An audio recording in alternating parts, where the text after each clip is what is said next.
Welcome to the Asking Why podcast. I'm your host, Clint Davis. I'm a marriage and family therapist and licensed professional counselor trained in trauma and addiction. The Asking Why podcast is for anyone on a journey of healing and restoration. If you are searching for answers to life's questions and want to learn more about root causes from a psychological and theological mix, this show is for you. In this podcast, myself and a co-host from Clint Davis Counseling and Integrative Wellness will interview guests on a wide range of topics in order to get down to the heart of the problems facing our world and understand why things happen and how to change the world and ourselves for the better. Want to learn more tips and tricks to living a healthy lifestyle? Visit us at Clint Davis Counseling and Integrative Wellness on Facebook and Instagram. If you want to meet our staff or book a speaker, go to clintdaviscounseling.com. Thanks for listening and be sure to subscribe today. All right, episode 4. You get your picture in, Natashia. No, I'm good. I just wanted to make sure it looked okay on camera. No, you look good. Well, welcome. Asking Why podcast. Thank you. Two of my favorite African-American therapists in Shreveport and in the world. The best. Thank you. That's right. We the best. So introduce yourself. Tell us who you are, what you do. I'm Natashia Fields. I'm a licensed professional counselor in the state of Louisiana, and I am proudly on staff with Clint Davis Counseling and Integrative Wellness. Nice. And you've been a therapist for how long? Wow. I've been in the helping profession for more than 20 years. I've been licensed for 2.5, 3. Right. I've been providing care, counseling for about 8. Okay. And what did you do before this? Wow, everything. I started my career as a CASA recruiter working with abused and neglected children. And then I worked with the state of Louisiana as a child protection investigator. Wow. And I left there. I went and taught for a few years in underserved schools. Mm-hmm. And then I opened a daycare center. And then I started counseling. I did multisystemic therapy where I worked in homes to try to alleviate and identify the systems that caused the maladaptive behavior of adolescents. I did home builders therapy, and I did school-based therapy. Until I came here, my population was 100% people who were underserved. Right. Awesome. Thank you. And You're welcome. You have how many kiddos? I have 2. I have a 17-year-old daughter. She'll be 18 in January. And I have a 15-year-old son who will be 16 next month. No, at the end of this month. And so they are a junior and senior in high school. And I just got accepted to Fuller. Nice. Theological Seminary, and so I'm starting my MDiv in a couple of weeks. That's awesome. At Fuller. I'm super proud of you. Yeah, thank you. Awesome. Thank you. Okay. I'm Hasim Jones. I've been doing therapy since probably about 11 years now, since 2009, 2010.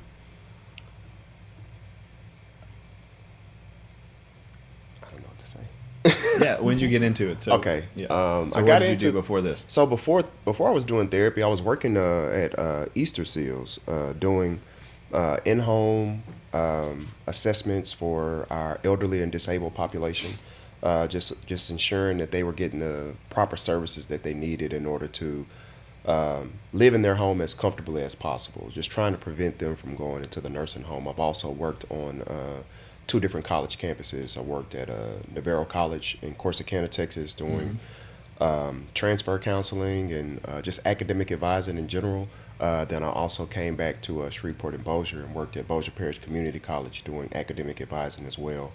I consider myself a serial entrepreneur, so I'm into real estate and trucking and barbecue sauce, whatever, you know. Yeah. So it's a few different hats that I wear. But no, therapy has always just been something that's come natural to me. I've always been that person that was either an advocate for somebody that's been taken advantage of, or somebody that was being belittled in some kind of way, even as a kid, or and I always wanted to just speak to the issues that I was experiencing, because many times Black men, we don't have information that we can just find readily about what we're experiencing.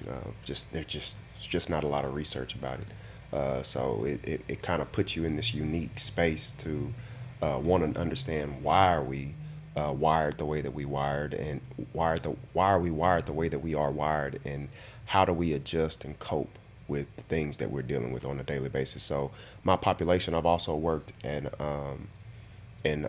just in-home care, just with therapy, just going to the houses and doing that. So my population was the disadvantaged or the underserved, as Natashia said. So I was working with boys ages 5 to 18. So I really could relate to them. And at the time, I was a little bit younger. So I felt like I definitely could relate. And I was not so far removed from what they were experiencing that it was so vivid, and I could really give them steps to help them overcome their whatever behaviors that they were dealing with. So, right, yeah. So, Natasha, why did you get into therapy? Hasim kind of talked about that. Wow, I got into therapy. Like being a helper, being a by counselor. Accident. I worked in the news field, and I got the job as the CASA recruiter, minority recruiter, and my job was to recruit minority men to become a court-appointed special advocate. And when I got that job, I fell in love with working with abused and neglected children, and it just kind of went from there. God literally took me every step of the way, and here I am. Yeah. Well, I'm super excited to have you guys on here. I mean, we've been talking about this stuff. We've had private conversations and personal conversations, and I know there is a lot of stuff out in the media from both the left and the right that everybody's hearing.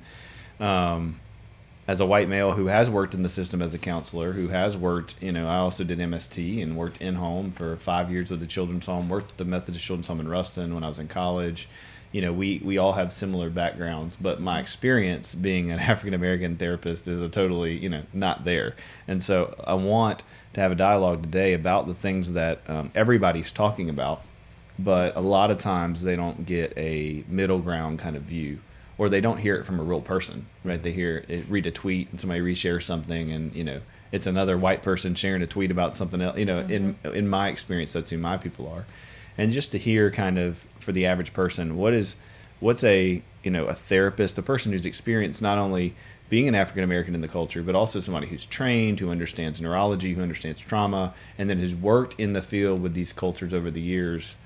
Like there's so much that is so rare about that, right? Because the mental health, and you guys can speak to it better than I can, but mental health in the African American community, right, has even a larger stigma than in the Caucasian community. So can you talk a little bit about that?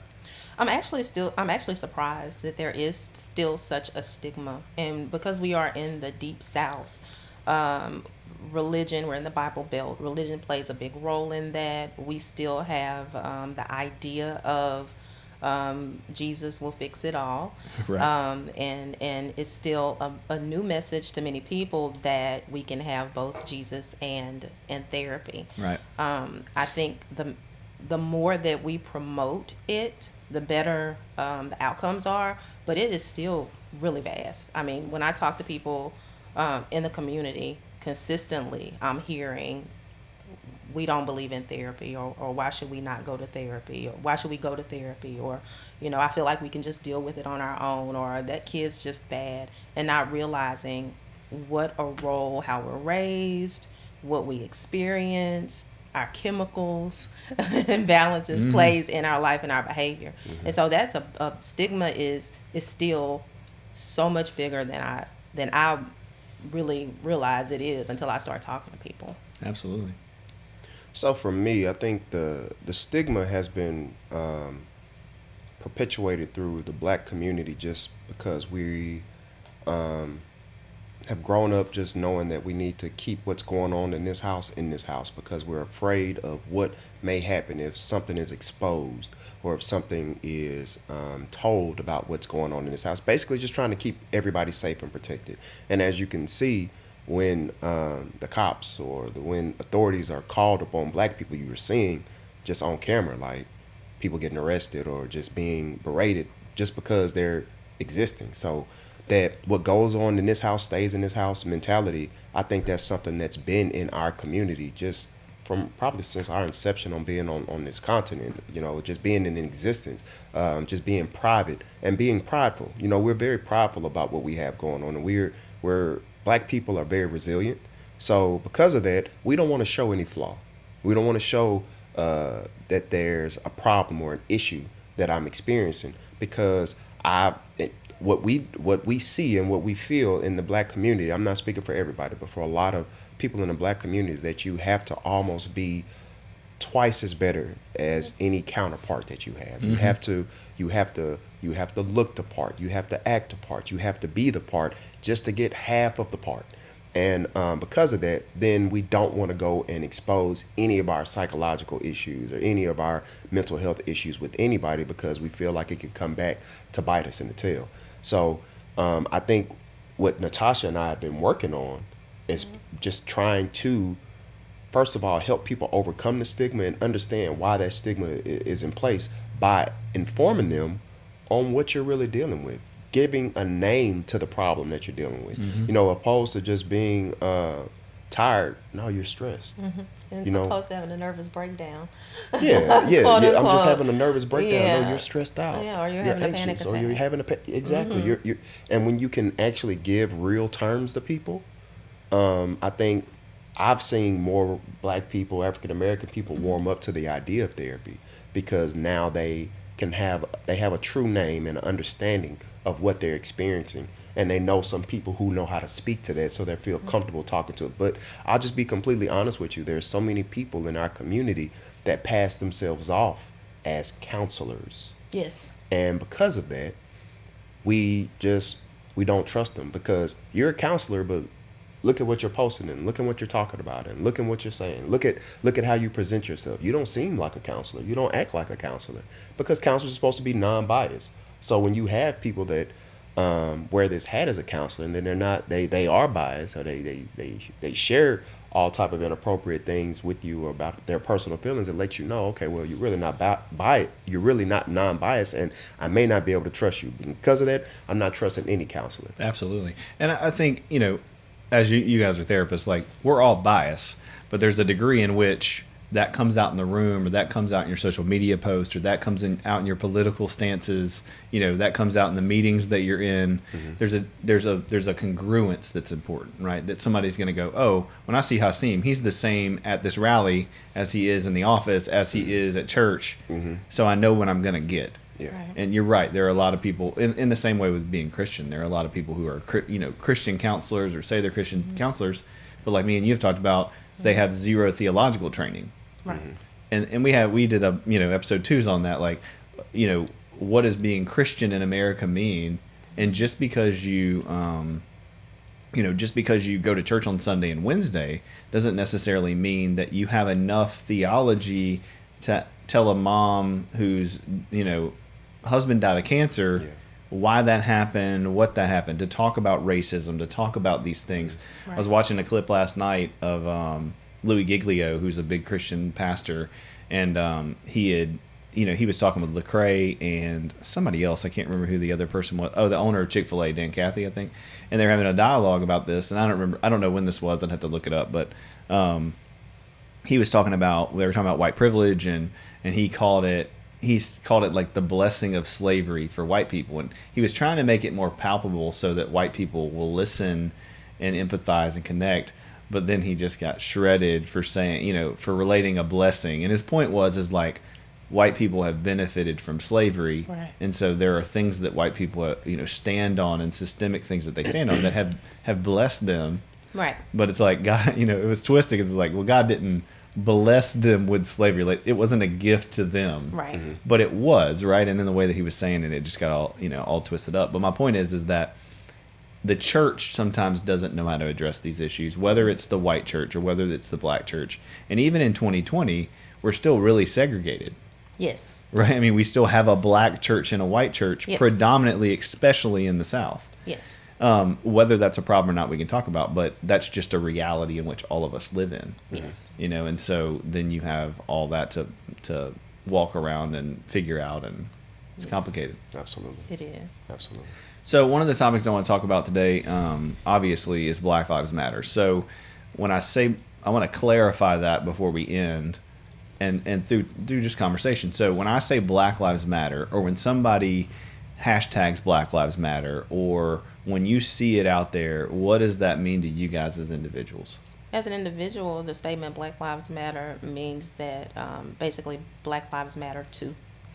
Not Black Lives Matter only, but Black Lives Matter too. And it's a reminder that people of color, Black people, are indeed 100% of a person, not 3/4. Right. And so it's a reminder, a call to action, and a statement of purpose that identifies that our lives matter too, and are no less valuable than a white person's life. No more valuable, No less no more. but it does matter. That's good. Yeah, I agree with Natasha. I think when I hear Black Lives Matter, I'll be completely honest with you, I always check the source, because I feel like the statement has been hijacked, and now it's being manipulated and turned into something that many Black people don't even identify with. Where when you see people holding up Black Lives Matters shirts and so on and so forth, but then you see the riots, you don't see the Black people participating in that, but they claim Black Lives Matter as a part of the riot. So I feel like the message is being hijacked at this point, and that leaves a lot of Black people conflicted. Now, of course, we feel like our lives matter. We feel like we're saying Black Lives Matter just to put it on the table, because we feel as if it doesn't matter. When you see Black men, Black women continually be violated and hurt, beat and killed on camera, that puts out the message that Black lives don't matter. And just to be completely honest with you, Clint, I don't know where I can go and see white people get killed all day, every day. I can't go watch a news station and see that. I can't go through my social media feed and see that. I can't listen to music that talks about that. So when you're inundated with so much trauma, I think Black Lives Matter was created to say, hey, I don't agree with this. I don't agree with the trauma. I don't agree with the hurt. I don't agree with the pain. I'm valuable. I should not be seeing other Black bodies being hurt, killed, harmed on camera. And I think Black Lives Matter is just a statement to not necessarily rally all Black people, but just to remind us and allow us to be cognizant that although we're facing all these atrocities and all this hard stuff is going on, all these bad things are going on, we still matter, Absolutely. So, you can get your phone. Sorry about that. That's all right, good. That was a good answer. Yeah. So you said a couple things in there. I'm gonna ask. So you said what you don't see is black people involved in the rioting, but that's not true. Like, I'm not saying that the Black Lives Matter movement is not involved in rioting, but there's plenty of videos and evidence of large groups of people that are African American busting into T-Mobile. Yeah, no, I think that's happening, but when people say this is in the name of Black Lives Matter, that's false. I don't feel like people that truly care about Black Lives Matter are out there trying to go burn down, Target. Right. That's not what we're like. That because it's a movement. That's not what the movement represents to me. Absolutely. It's not going to go burn down Target. To me, Black Lives Matter truly should represent policy.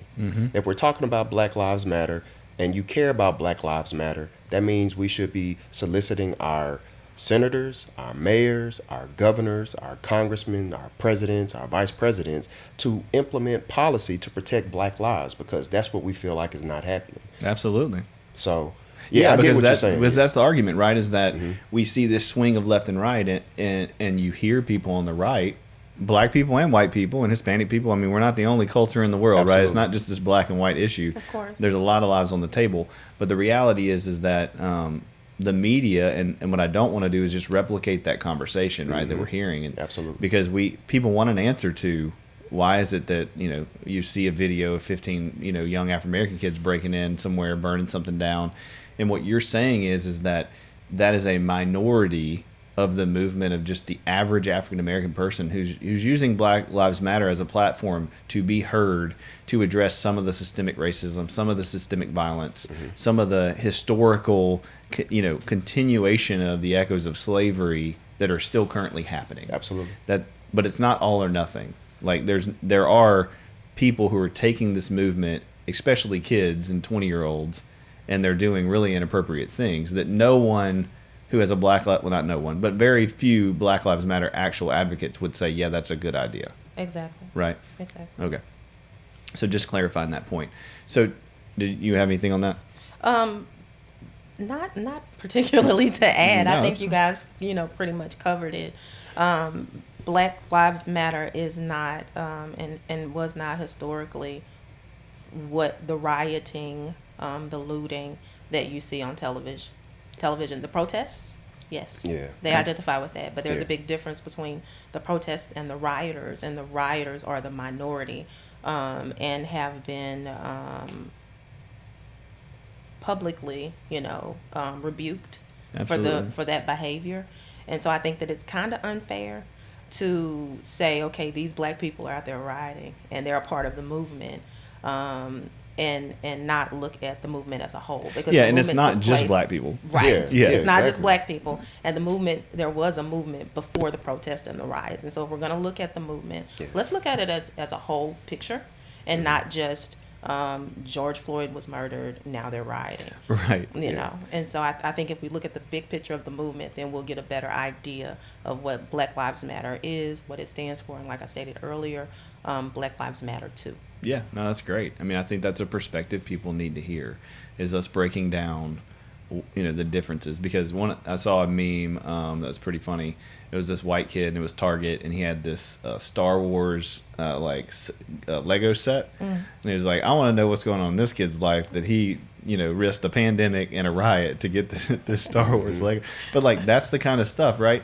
So his age group, his 19-year-old self, that's just a population of people that no matter what is going to be out there being crazy, clowning, being ridiculous. And we know this when we get into the trauma part of that. But all those kids, whether white, black, Hispanic, our whole culture has so much trauma that when there's an emotional situation, there's going to be a subset of people who just lose it and do whatever it is to cope with, to be heard, to be...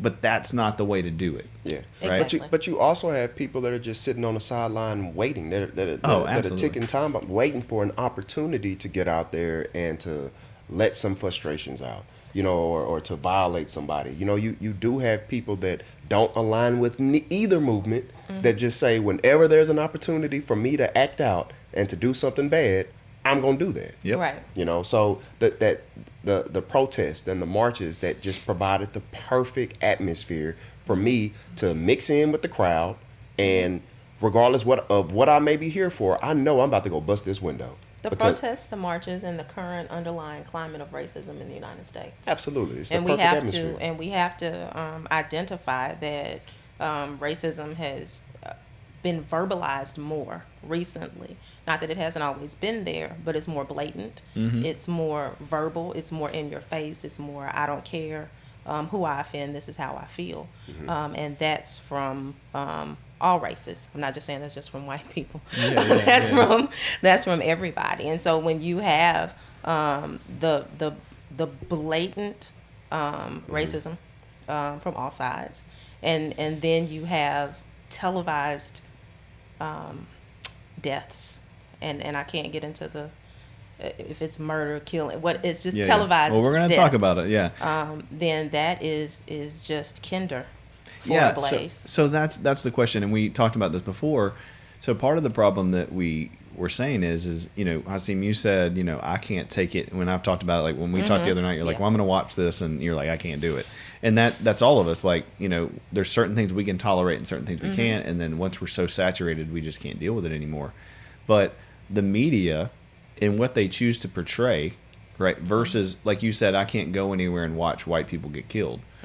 Well, you have to look for it, but it's there, right? I mean, statistically, and we'll get into that in a little bit, but cops shoot unarmed white people all year long too, but they don't post videos of it on social media. right? There's not a bunch of people shoving it in your face showing white people get shot by cops. But statistically, right, the research shows that there's a lot of unarmed black. There were 19 last year unarmed white people get killed by cops, and there were 9 African Americans. That's the statistic.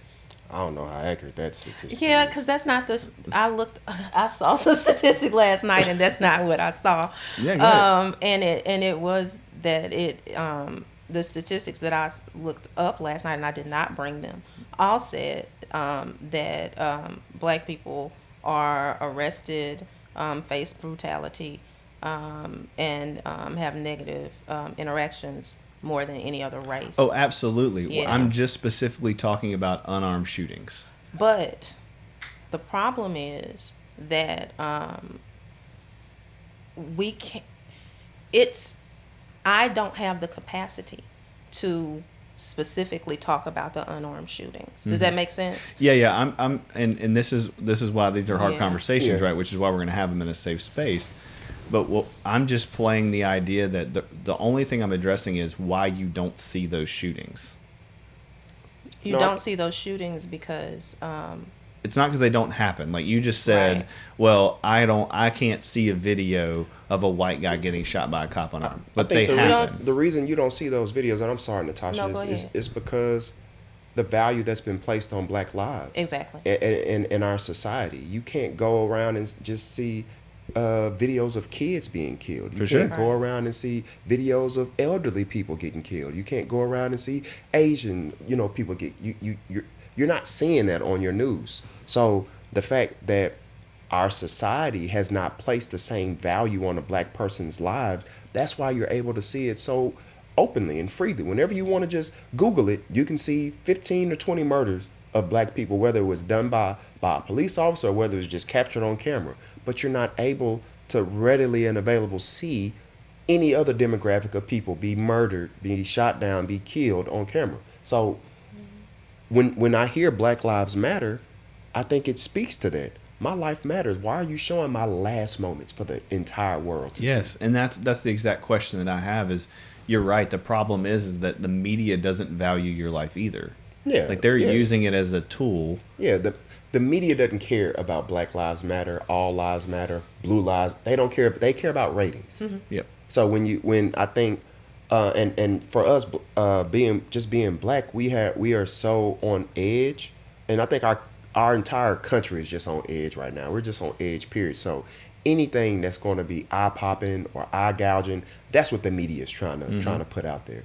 So when we begin to understand that they truly don't care about Black Lives Matter, they truly don't care about any of this stuff, all they care about is the ratings. Until we can begin to process that, I think that's the only way we'll be able to say, hey, NBC, ABC, CBS, PBS, whoever is showing it, this isn't appropriate for you to be showing. It's not enriching anybody that's watching it. We can read about it. And I told Clint, I haven't seen another unarmed black person killed probably since like Tamir Rice. Like that was the last video I said I'm gonna watch. I'm not watching any more of those videos because it's too traumatizing. Like, and why is this even able to be shown on television? But when we look at, because the bigger picture is not just unarmed black people being Go there. Okay. shot. Yeah. It's how many deaths are, Sandra Bland was not Absolutely. armed. Absolutely. And she died in police custody. The gentleman who died in March, who had the spit hood on, he had mental health issues. He was not armed. He wasn't shot, but he died in police custody. Yeah, absolutely. And so it's a bigger picture of black lives are not valued. Absolutely. And that's why we have to say and remind the world that they matter. That's good. Yeah. So that point is what I'm bringing out is that when you see statistics, it's like we talked about with COVID, right? Me and you a while back. Yes. COVID is, it's not that big of a deal because look at the death rate. What we're not looking at, and this is not a pitch on what COVID is or isn't, I have no clue. But what I do know is that, people are way sicker longer. It keeps people on the vent longer. There's all kinds of long-term consequences that people suffer through that they don't end up dead and they end up okay. But that season that they went through with it was horrible. And it's the same thing with racism. Like So let's say the stats are high, right? They are what the Wall Street Journal put out, because that's where I got it. And they're pretty liberal, so I assumed they were a pretty good one. And I looked up about 7 Clint. other ones.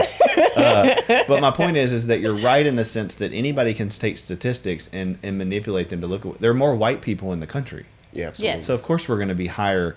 But my point of pushing that button is to get us to talk about it and get you to say that, because that is the reality, is that it's not just death rates. Right. Right? African Americans, like, I've lived as a white person, like we talked about. I know I have gotten out of my car every time I've been pulled over until the last, like, 4 years.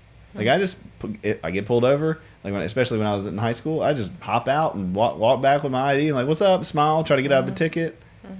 And my black friends cannot do that. Never have been able to do that, aren't going to do that. Whether that's true that cop would have shot me in that moment or them in that moment is not the point. The point is what people feel like based on the culture, what their experience has been. And the facts are, is as a white man, I know that is not the same thing as it is for you or for Hasim. Right. It's not the same reality. And let me add, the reality is different from me than from Hasim. Because sure. as we talked about, I have a 17-year-old daughter who's been pulled over twice by the police. And she cried and, got poo-pooed and got out of it, right? Had that been my 15-year-old son, my expectation would be a different experience. And the experiences that I've been told by my brothers when they've gotten pulled over have been totally different. My experiences with the police have always, I've always been coddled. And I think that has to do with, I'm a, feminine, wimpy looking woman, and Hasim may be a more intimidating appearing man and have very different experiences. And so I think it's important that we identify that, even within our race, even within that, there are going to be some differences in the way that the police interact. Yeah, and that's a great point, is that one of the problems we've got into in identity politics is labeling, hey, this is how all experiences are for black people, or this is how all cops are, this is how all Republicans are, or all Democrats, or whatever, instead of just asking individuals what their experience has been like and what that's been like, for them, and how that plays out. Because at some point, right, we can only know what we know and what our experience has been. But just because you've had a bunch of great experiences, right, doesn't give somebody the right to go, well, see, then, there aren't that many cops that harass black people, and there's not that many things.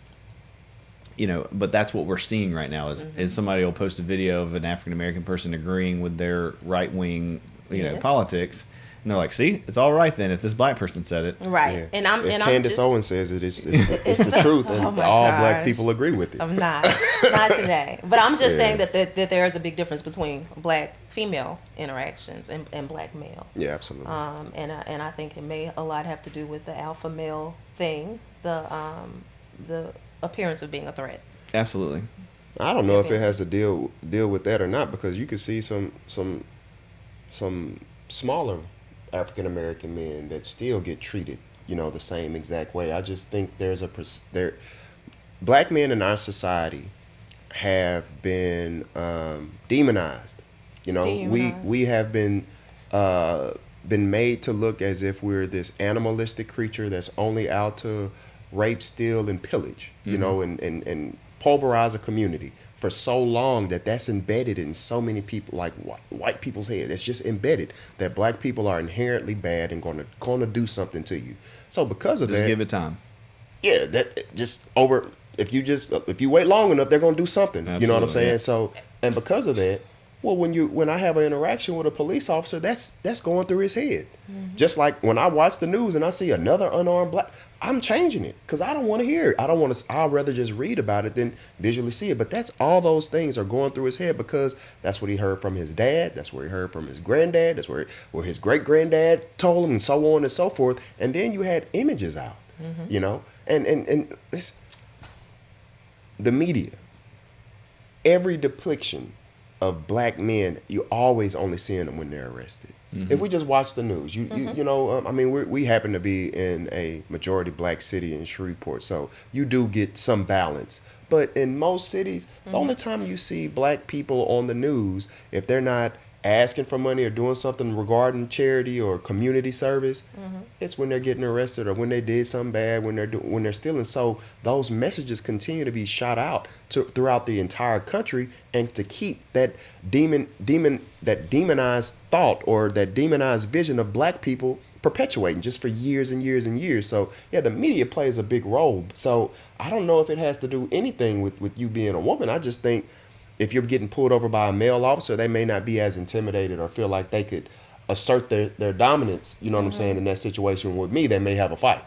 I agree. And I feel like if I were more of an alpha, quote unquote, female, then I would have a different, I would have a totally different interaction. And when you talk about the media, I just thought about, I visited Thailand a few years ago, and our tour guide had a lot of questions.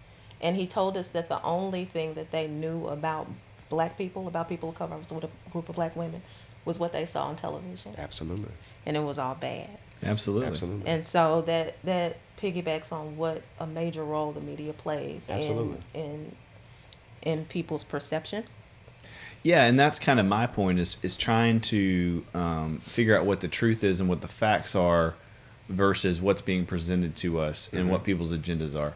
And I think I don't have a hard time with it. Like, I believe there's systemic racism. I believe in white privilege. I believe that we're still dealing with the echoes of slavery. We're very little removed from, Jim Crow. Absolutely. And all the things that we've had in our culture. So that's all fact. Yeah.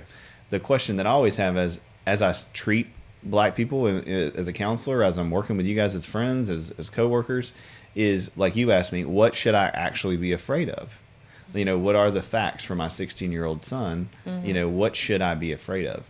And what we talked about is that, so we'll go to the recent shooting of Blake, I think. Yes, yeah. I think it was Blake. Let me look it up so I don't want to get his name right. That's for the NBA, right? That they wore the shirts with the 7 bullet holes in the back. Yeah, Milwaukee. Yep. Jacob Blake. Jacob Blake. So I watched that video, and me and you talked about it for a while. So, first of all, what you never know in any of these clips is what happened for 30 minutes before, for 20 minutes before, for 10 minutes before. You're just seeing usually right at the moment. Right. Now, George Floyd's a totally different case, and we'll get to that. But in the Jacob Blake situation, the reality is that no one should be shot for being combative. Right? No one should be murdered for talking back. No one should be murdered for being aggressive. No one should be murdered for any reason other than the cop feeling like they're unsafe, right? And like literally knowing that they're unsafe, being in the moment, okay? So we're all agreeing that that's the case. Yes. Right? And anybody listening to this, like the reality is that you can say, oh, well, they were scared. Oh, well, this happened. But unless the person's pulling a gun out, reaching for something in their pocket, grabbing your gun, no one should be murdered. Right. Above that, we'll talk about, policing in general, but like there should be ways of also tasing them, taking them down, doing things way before it gets to the point where they're in your gun or going into like that whole thing. So that's already established. No one should be murdered. But the problem with the situation is that the guy in the video, right, is that he's tussling, he's on the ground. The cops let him up because they can't get a hold of him, can't get him in handcuffs. He stands up, he walks all the way around the car. Cops pull their guns, have 3 guys with guns on him, telling him to stop, telling him to stop, telling him to stop. Then he opens the door with tinted windows, reaches in, the cops pulling him from behind and shoots him from behind 7 times. I see on Twitter, you can't be a black person in America and just walk to your car without getting shot in front of your kids. But that's not what happened. So I want to talk about how do we break down and understand the different parts that are wrong, the ways that we can change those scenarios and get to what the truth of the situation is. Because I don't think the average white person would say, oh, he deserved to be murdered. But I think when they watch a video like I did with the knowledge that I have and the education and the friends and the experiences, and I'm going, wait a second, he wasn't an innocent person going to his car getting shot in the back, right? He was a person Well, he was still innocent. Yeah. He was still in it. He was still an innocent person because he hadn't been convicted of anything. So Yeah, he yeah. was still innocent. But I could see from an officer's perspective, if I'm trying to accost somebody and I have help and backup, and then you go into your car, in my mind, that's going to tell me that you're about to hurt me. You know, you're about to hurt me. I don't know what you're about to do, but I just tried to subdue you, and none of it worked. So I see that perspective. However, there's so many forms of ways to constrain or ways to hold back somebody before it. Okay, before so that's even moving gets, on. You know, So I want to get there, Yeah. right? But what I'm addressing is how the media doesn't do black people's service by portraying it in a non-truth. Like, I feel like both sides, Yeah. they don't present the truth, and then let's look at the nuance of the truth. I feel like That's what I want to do right now is Yeah. is take these couple of situations and talk about it in a complicated way and get to from Yeah. African American standpoint where because you guys trust me, right? We so do. so I'm gonna be do. able to say this out loud without like even if it's a little triggering. We've already talked about this before. Like you guys can de-escalate a little bit and we can get there. The average person, they never get this chance. Yeah.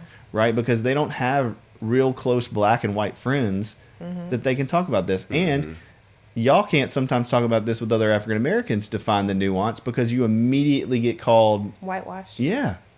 And so my point is like, yes, he was innocent of any crimes. Yeah. I said that in the beginning. He did not deserve to die whatsoever. But once you're reaching into your car, at what point, right? At what point do you have to listen to the police? You have to listen. You are supposed to listen to the police. We're going to start there, and we're also Right. So I if hate they to say say sit this. down, You're supposed to listen to the police, and you are supposed to, and the police are afraid of your hands, right? And so if the police can see your hands, then you're safer because they're not afraid of your legs. They're not afraid of they're afraid of your hands. And that's what I've always been taught through some trainings.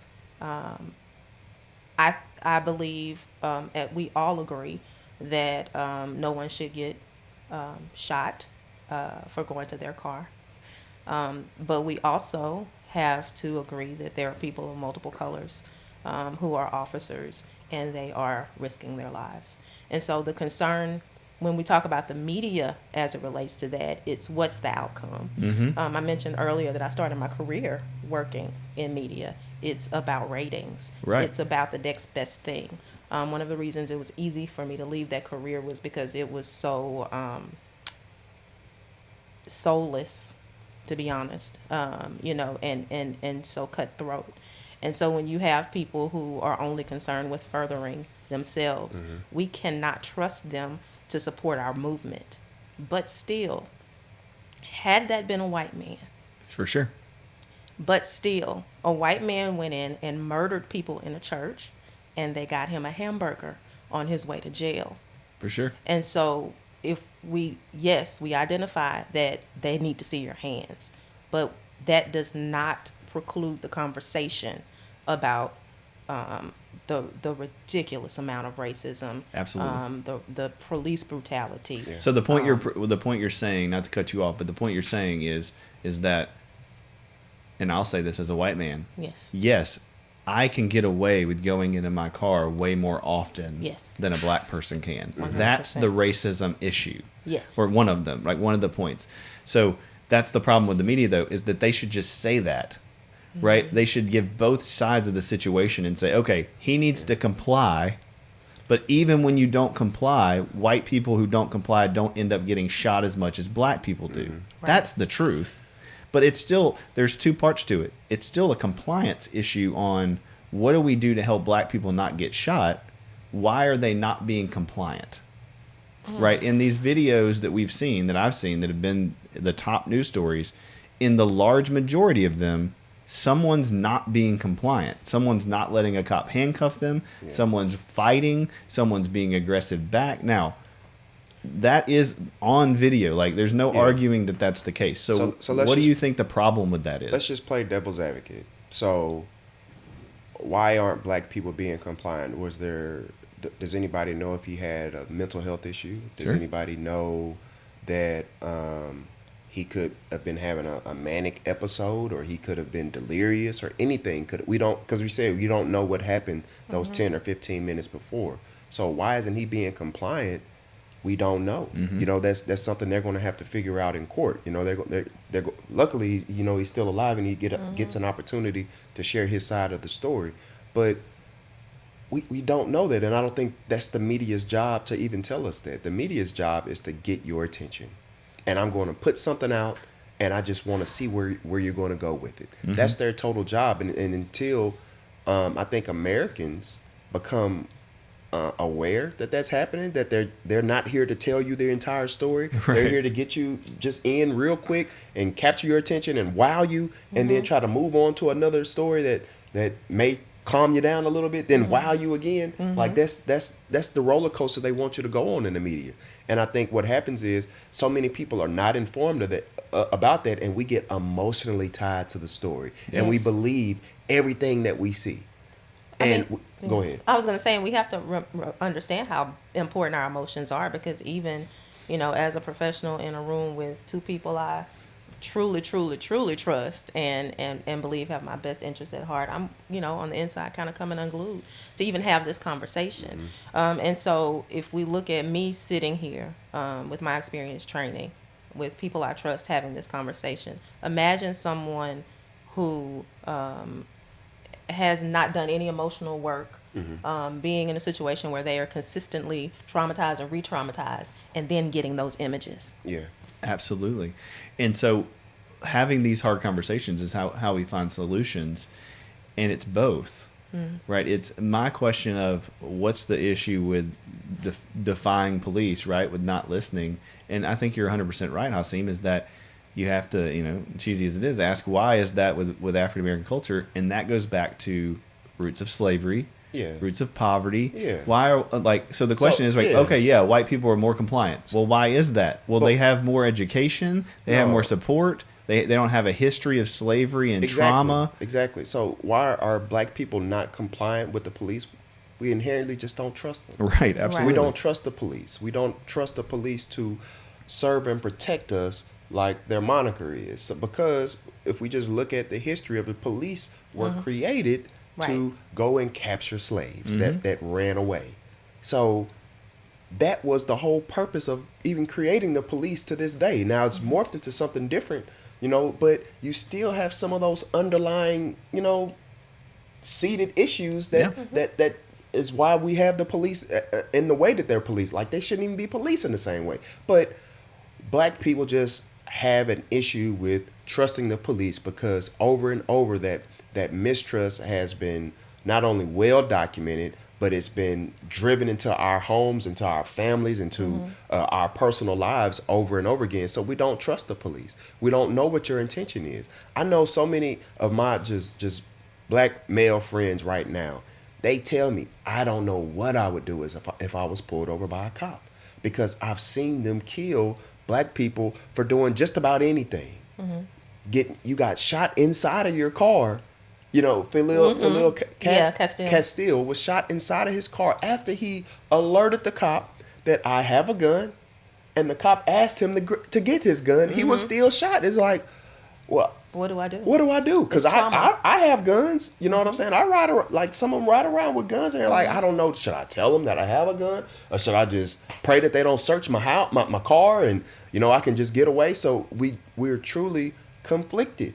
We don't know what to do. We don't know how to respond, because you see, you see that the situation with the gentleman Jacob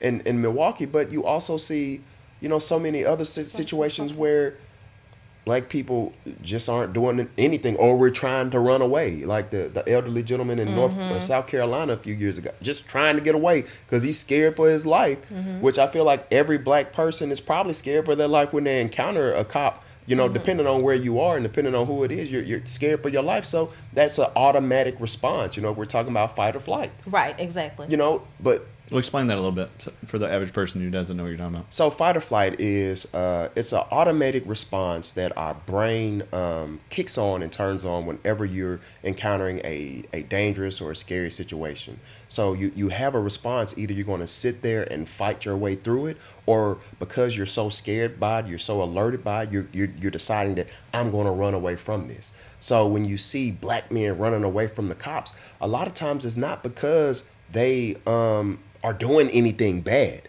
It's just that the idea of what the police represent in our community and what they've always represented in our community and the interactions that other family members and other friends have had from the police, we decide that I don't want to deal with this because I don't know how this is going to turn out.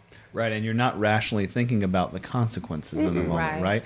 They're not thinking, well, if I do this, I may get shot, or if I do that, might get, the police might think I'm doing something bad. It's an automatic response, nervous system response. Absolutely. Yep. It's no thinking when you're in fight or flight mode. You're not logically thinking because right now you're on alert. You're on pins and needles. You're afraid for your life, and you're going to I'm going to fight my way through this. If I see a little dog come in here, and I may be scared for my life, but I know I can punt this little dog. You know what I'm saying? But this person with this gun that's coming at me, I'm not about to try to fight you. I'm going to get away as fast as I can, no matter if it's a cop or if somebody that looks like me or doesn't look like me. Yeah. I'm trying to get away from this situation because I don't want to deal with whatever the outcome may be. This dog, I can either I'm going to get bit or I'm going to step over it, I'm going to move it out the way, I'm going to shove it. But this person with this gun, I don't have any words for it. I'm getting out of here. I'm running away. So and I think or attacking, like we saw, or attacking. Yeah. It's fight or flight. You know what I'm saying? Or fawn as well. Yeah. And so I think with George Floyd, it appeared to be a freeze situation. Yep. He was frozen and didn't want to get in the car. Trauma response. And then fawn, when we talked earlier about me and my daughter being pulled over, I haven't been pulled over in years, but when we talked about that, it's the fawning. I submit, and in order to, because we perceive a threat. Right. And so at the end of the day, black people react differently because of trauma and a perceived threat. That's good. I mean, I want people to understand that as they're listening, is that as we peel back the layers, right, that's really the issue in these moments where it's easy for people to sit back and say, well, just comply. Mm-hmm. Well, yeah, I'm going to comply because I'm not going to be in fight or flight if I get pulled over. Absolutely. Mm-hmm. Right? I have the prefrontal cortex, right, to go, I need to do this, I need to do that. Like, I need to check my ID, man. Was I going too fast? Like, crap. And sometimes even annoyed at the cop for wasting my time when I think I was doing what I was supposed to be doing. Yeah. But for an African American in this culture, and I'll explain in a second, it's not that same way, because as soon as you're pulled over, as soon as you see the lights, a lot of times your cortisol's kicking in, that stress hormone's coming in, and now you're into right brain functioning, and you're like, I gotta either attack or I gotta get out of here. That makes you nervous. That makes your body respond jittery. That makes you look shaky. That makes your eyes get big. That makes you look aggressive. Exactly. That makes you sound aggressive. Or it makes you sound really quiet, like you're hiding something or there's something going on. So there's specific things that are going on biologically that has nothing to do with you being a black person. That has everything to do with you being a human from a system in which this has been going on forever. Absolutely. So even if it's not going on as much now, we've not recovered from the years and years and years that it has been going on that was not very far away that we're still responding to. Yeah, and I've been talking about this a little bit, intergenerational trauma. Mm-hmm. And I think because my granddad or great-grandfather and his father and his cousin and his brother have all experienced these interactions, they have been passed down, Now, when I even with racism, because of your great-grandfathers and so on and so forth have all experienced life through this lens, those thoughts have been passed down, and you might not even know why you have an issue with a black person, or you may not even know why you don't inherently trust the cops. But because all that has been passed down in your DNA, it's a part of your mental and biological makeup now, you're just automatically have a stance on it, and you don't know where it comes from. That's great. So it's called epigenetics, if anybody wants to look that up. Yeah. But a lot of black people are don't even realize why they have the fear that they have, or why they respond to even one another. You know, we can respond pretty harshly to one another, but until we can begin to peel back some of those layers and to heal from the past, it's going to be hard for a lot of black people to trust and move forward. Because if you don't know why you're responding the way that you're responding, you're going to continue to do it and think that it's fine and think that it's okay. Yeah. So, You use the dog analogy, so I'm glad you used it, so it doesn't have to be me comparing black people to dogs. But the reality is this. I want to use an analogy for people to understand trauma. So I have a 6-year-old son, right? And he is a 6-year-old, so he has no brain at all, right? And every dog that he sees, he thinks is friendly.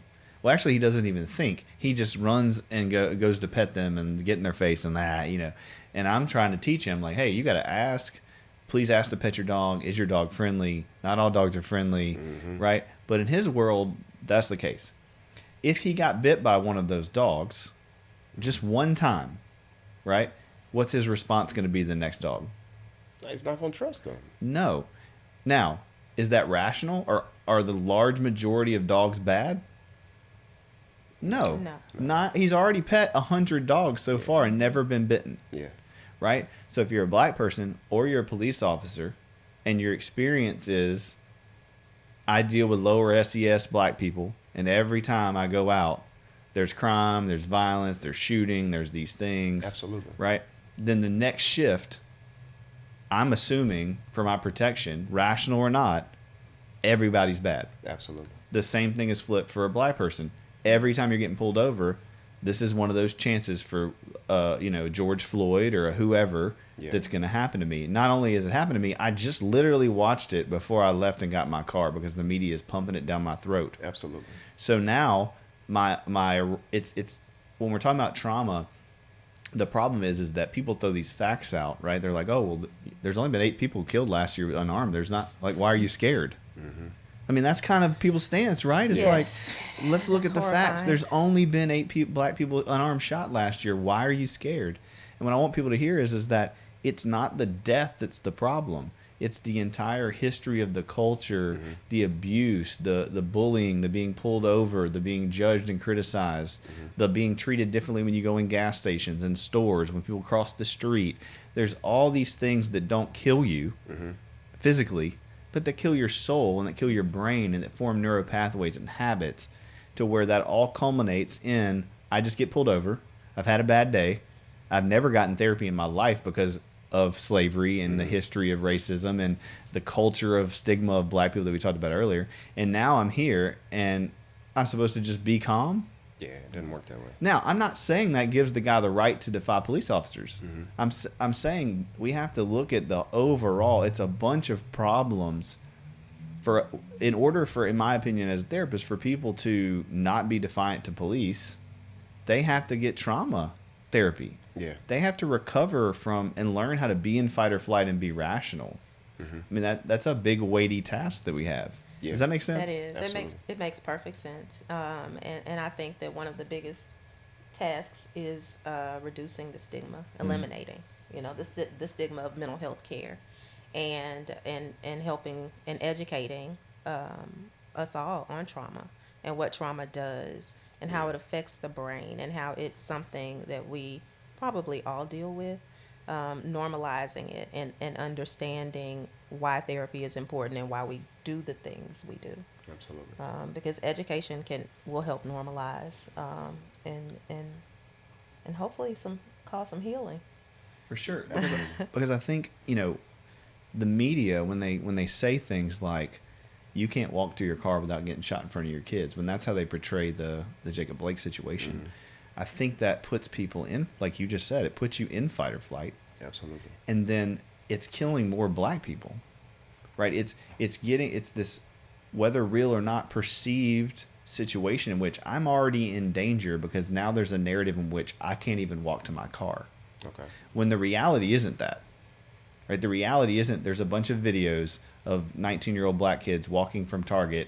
A cop walks up and says, hey, what are you doing here? Bam, bam, bam. But that's what's being portrayed, right? That's what's being communicated, is it's at that level.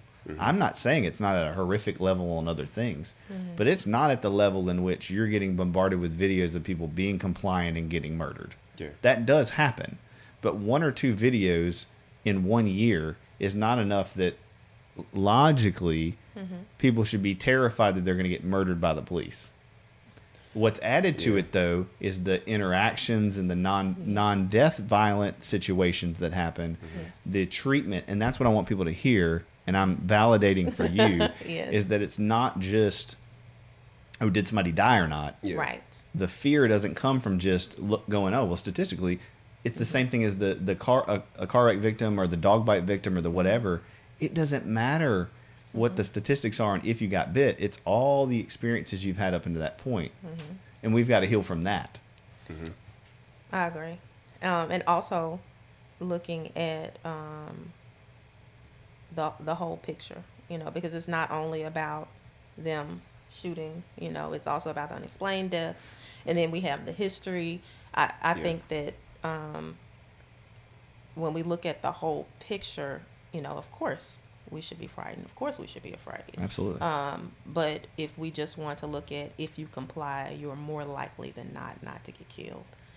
That's still, to me, horrific. And it's very, very, very difficult, if not impossible, to separate the emotion from the numbers. Does that make sense? No, absolutely. Because when people use the numbers in the way that the right typically uses the numbers, it's very dehumanizing again, which kind of speaks to Black Lives Not Matter. It's like, oh, well, I mean, only 8 of you died, so let's move on. Like, why are you so frustrated? Just listen. Right. And that's why I'm trying to, have this conversation and break it down in pieces, is so people can start to go, that was a retort, that was a response to that, because they don't hear this. Right.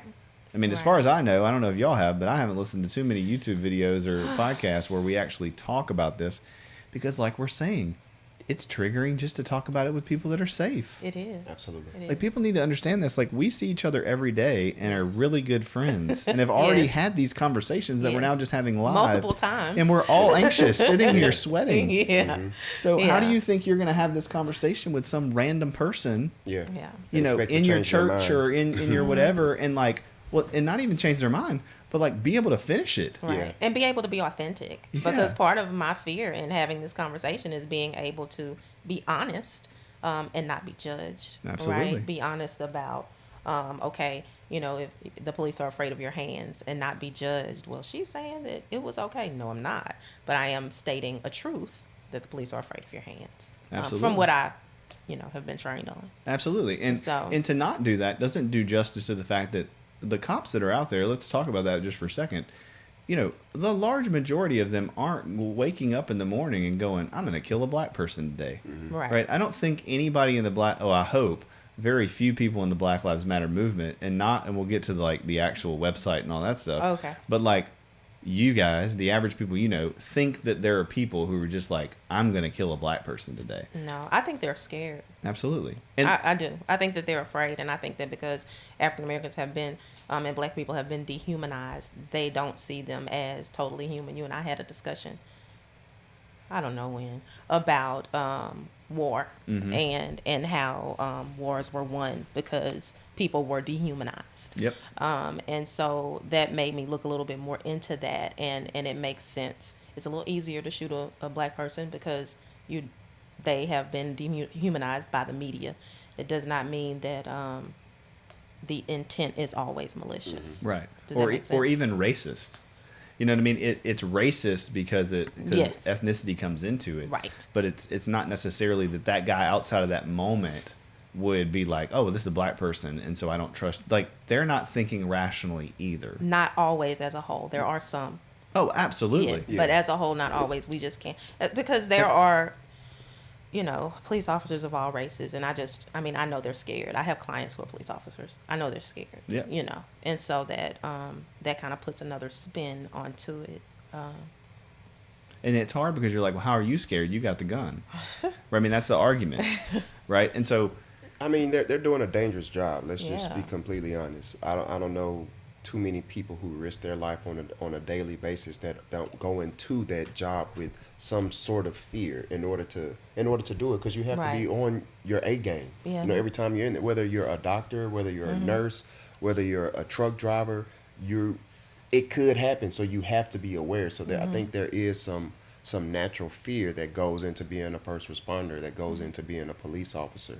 And I think there is some natural fear that just goes into being a black person in America. 100%. Oh, for sure. Just by existing, you don't know if today is going to be your day to be targeted. So although I may not be, I might not have an encounter with a police officer today, but I may hear some inappropriate conversations while I'm checking out at Kroger. Or I may walk into my lobby and see somebody with a Confederate mask on. At work. work. just That's huge triggering. Yeah, those so that makes you become even more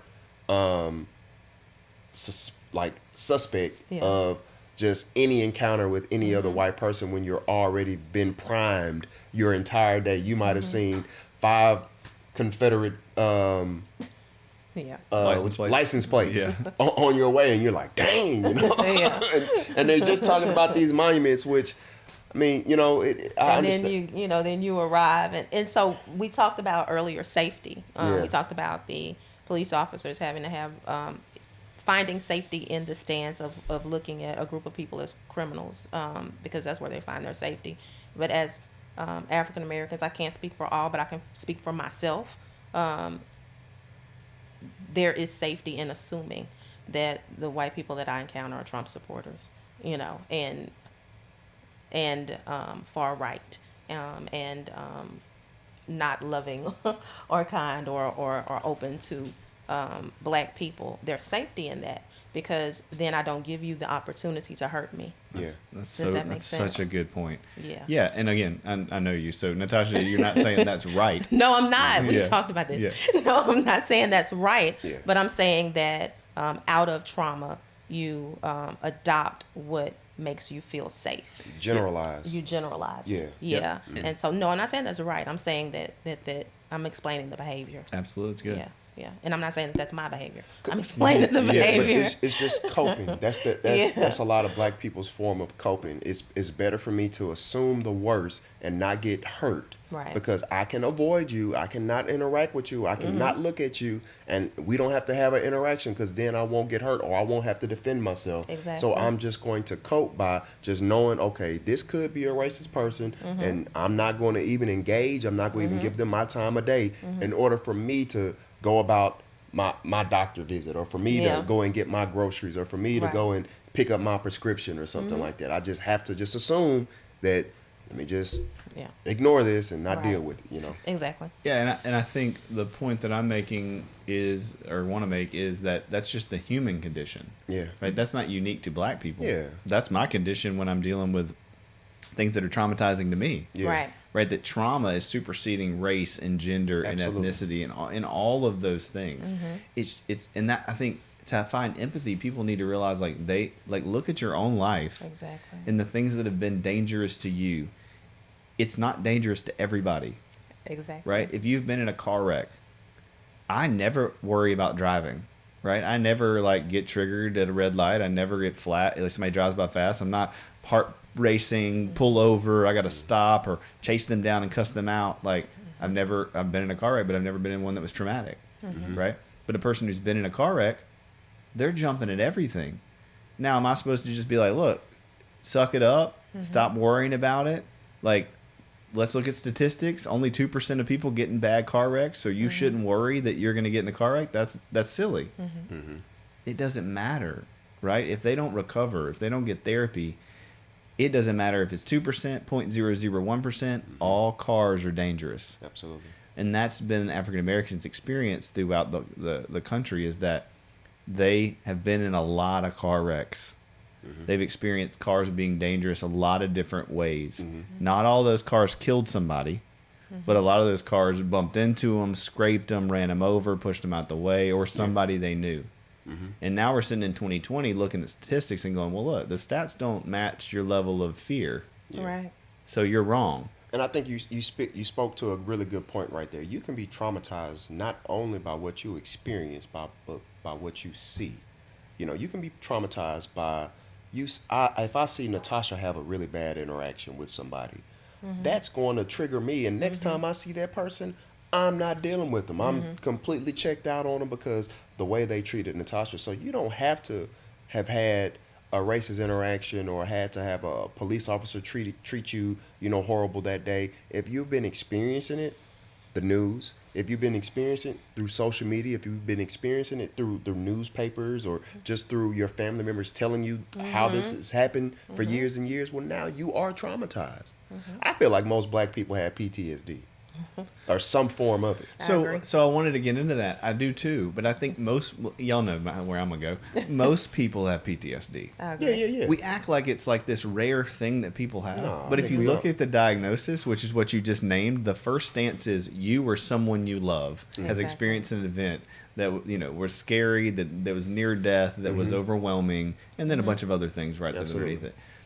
That's most people. Right. So if we really take if we're going to fix this problem, I think everyone has to go, okay, well, I'm traumatized, they're traumatized, we're all traumatized. So me on social media posting an argument against racism is going to re-traumatize a bunch of people. And me posting on social media a black person getting shot is going to re-traumatize people. None of that is helping the people who are traumatized. If we want to communicate that, we've got to do it in our spheres of influence with the people that we're in relationship with on a daily Right. basis, with the senators and the mayors and the governors that we can reach, that we can talk to. But I think why we've seen this escalate so much is the racism and the reality of the situation doesn't matter, but what we're being bombarded with is telling us stuff that's not true, and that's adding to the extent in which especially African American people are terrified, but also police officers are terrified. Yes. And both of these parties are getting fed two sides of the story that are extreme, that are not 100% factual, but that are telling you these people are not going to listen to you and they're going to be violent with you. Both sides. Yeah. Right. Like, the cop doesn't care about you. He's going to murder you for anything. And so, I mean, how do you... I couldn't be an African American and interact in that if that's the narrative. And vice versa as a cop. I mean, I've been in the military, right? I've been in that situation where you got to make quick decisions. The difference is I wasn't being fed 24/7, that the Afghanistan human's going to do X, Y, and Z, right? But right now we are being fed that. The cops are being fed that, whether they're black, white, Hispanic, Asian, doesn't matter. They're being fed this narrative in which everybody thinks you're terrible and just trying to kill people and will kill people for any reason. And they're going, wait a second. Like, I got up this morning, like, I'm black. I'm trying to just go to work. I'm trying to protect people. I'm trying to do the right thing. And they don't have any of the skills. No. We talked about this too. I was seeing a cop yesterday. Speaking of takedowns, so let's go back to the Jacob Blake situation. So yes, we all agree he shouldn't be shot. He shouldn't reach in his car. But like you said, part of the problem with, if we're going to talk about policing, is police agree that there needs to be reform. Yes. Like, cops aren't arguing that everything's fine. They're begging for help and support. Right. Right? A police officer at the Wall Street Journal, I was reading it, and it said that police officers in 2019 are 18 and a half more likely to be killed by a black male than a black male killed by police. Statistically, right? They have way more interactions. I mean, there's a bunch of reasons. That doesn't deny racism. That doesn't deny all the problems we've already talked about. It just speaks to the fact that they're always in fight or flight too. Right? They have friends and cousins and brothers that got shot the week before or the night before, and they're not recovered. Right? And so on one half, we have to, in my opinion, since the cops are the ones in more of a power position, there are more white cops in power position. Yes. It puts the responsibility on the police department and on the people responsible for the police department to change that system before we ever think a black man's going to be more compliant because of power. Right. Just like I would say like we know in adultery, like if a woman cheats on a husband or vice versa, it is on the adulterer to build To change trust their behavior. first before the other person's going to trust them. Absolutely. Exactly. And since we know factually that black people have been mistreated and abused and neglected, definitely by the police department in the early 50s and 60s and 70s, atrociously, and nobody would deny that, I don't think as much today as it was then, but that's not the point. Yeah. Right? Is that we still have not changed the system enough for there to be any recovery and repair from that. Mm-hmm. So, in that situation, you're right, takedown techniques, right, are a huge issue. In Shreveport, police get, from what I know, like 4 hours of training a year on how to take a person down, on hand-to-hand tactics. And 17 or so hours, 20 hours or so on de-escalation techniques and communication. That's like, it takes you thousands of hours to be an expert at something. And they're having to use it every day. Right. In all this drama that we just laid out for people. Cops are having to come to a situation, they don't know how to take somebody down. They have no, I mean, I'm biased, they have no jujitsu, right? And if they did, 90% of these situations that we've seen with 3 guys struggling with one, 175-pound black guy could not happen, right? Because they need the training. De-escalation techniques, same way. We understand trauma. We understand all these things that we've just talked about. But the police force needs this conversation. They need to hear it. They need to hear the systemic issues and the built up, issues over time. So when they're in, that's going to lower their fight or flight because they have tools. Yeah. Right. Your son, right? Him knowing what he knows from you, it might not alleviate his anxiety, but he's going to be able to function. Right. You sitting in here, the reason you can finish this conversation is because of the tools and the trust and the things we built on to have it. Yes.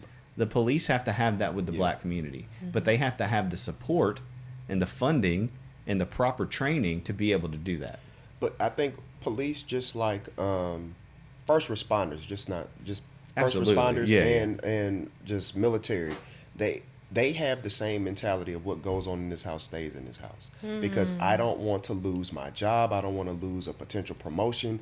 So for the police to really go through that change, they have to change their philosophy and what they think about as far as mental health and trauma just in general. And I think they do need to be explained what that does, because when a police officer sees another police officer get shot, they're instantly traumatized. Exactly. They're always going to be on edge. Whenever they pass that area, they're going to cringe. They're going to expect, something bad to happen in that area. So until the police can actually look at the brain and the psychology behind this, and let's just not associate this person as being crazy. No, they have been victimized in some kind of way, and they need to be treated as such. Absolutely. So, yes, the police departments have to acknowledge that you can develop a mental health problem from doing that job, but it's not gonna stop you from being the best that you can actually be. You can still get treated for that. You can still overcome those issues. But it's okay for a police officer to say, I'm battling today. I'm stressed, or I may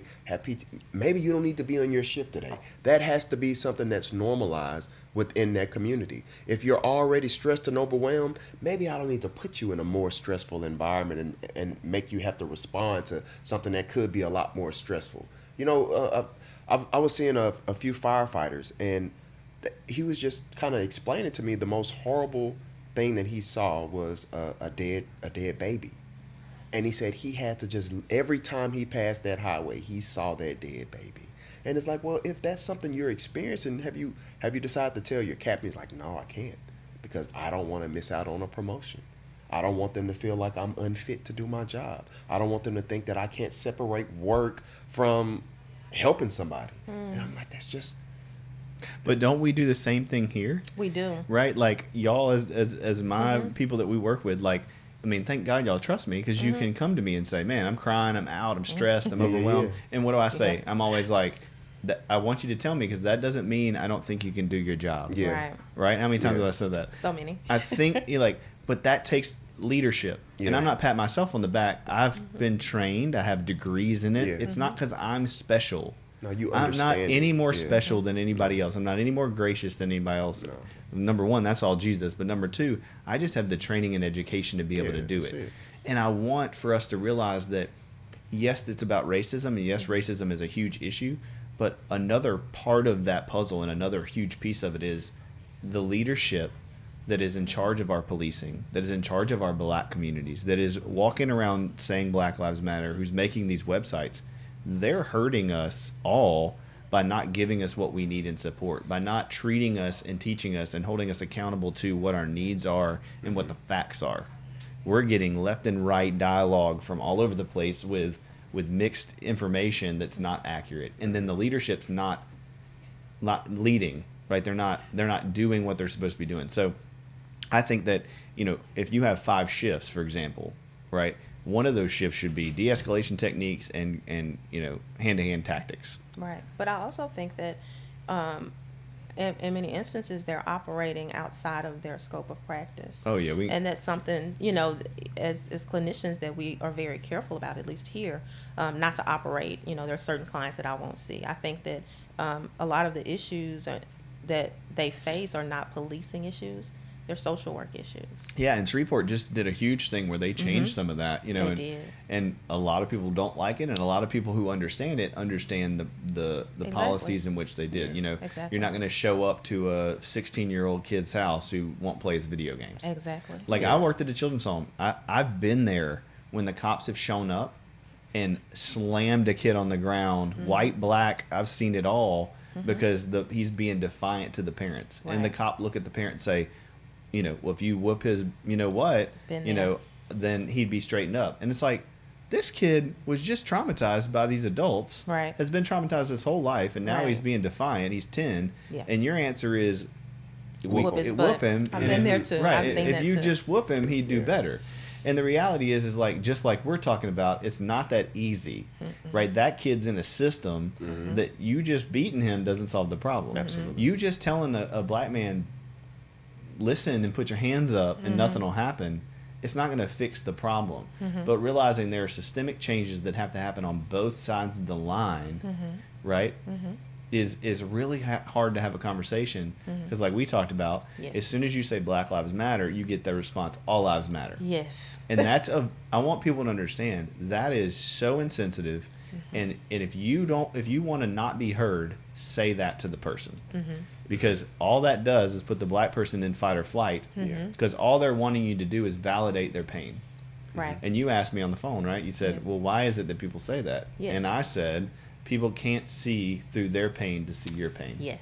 Absolutely. And that was prolific, and I've used that many times Still because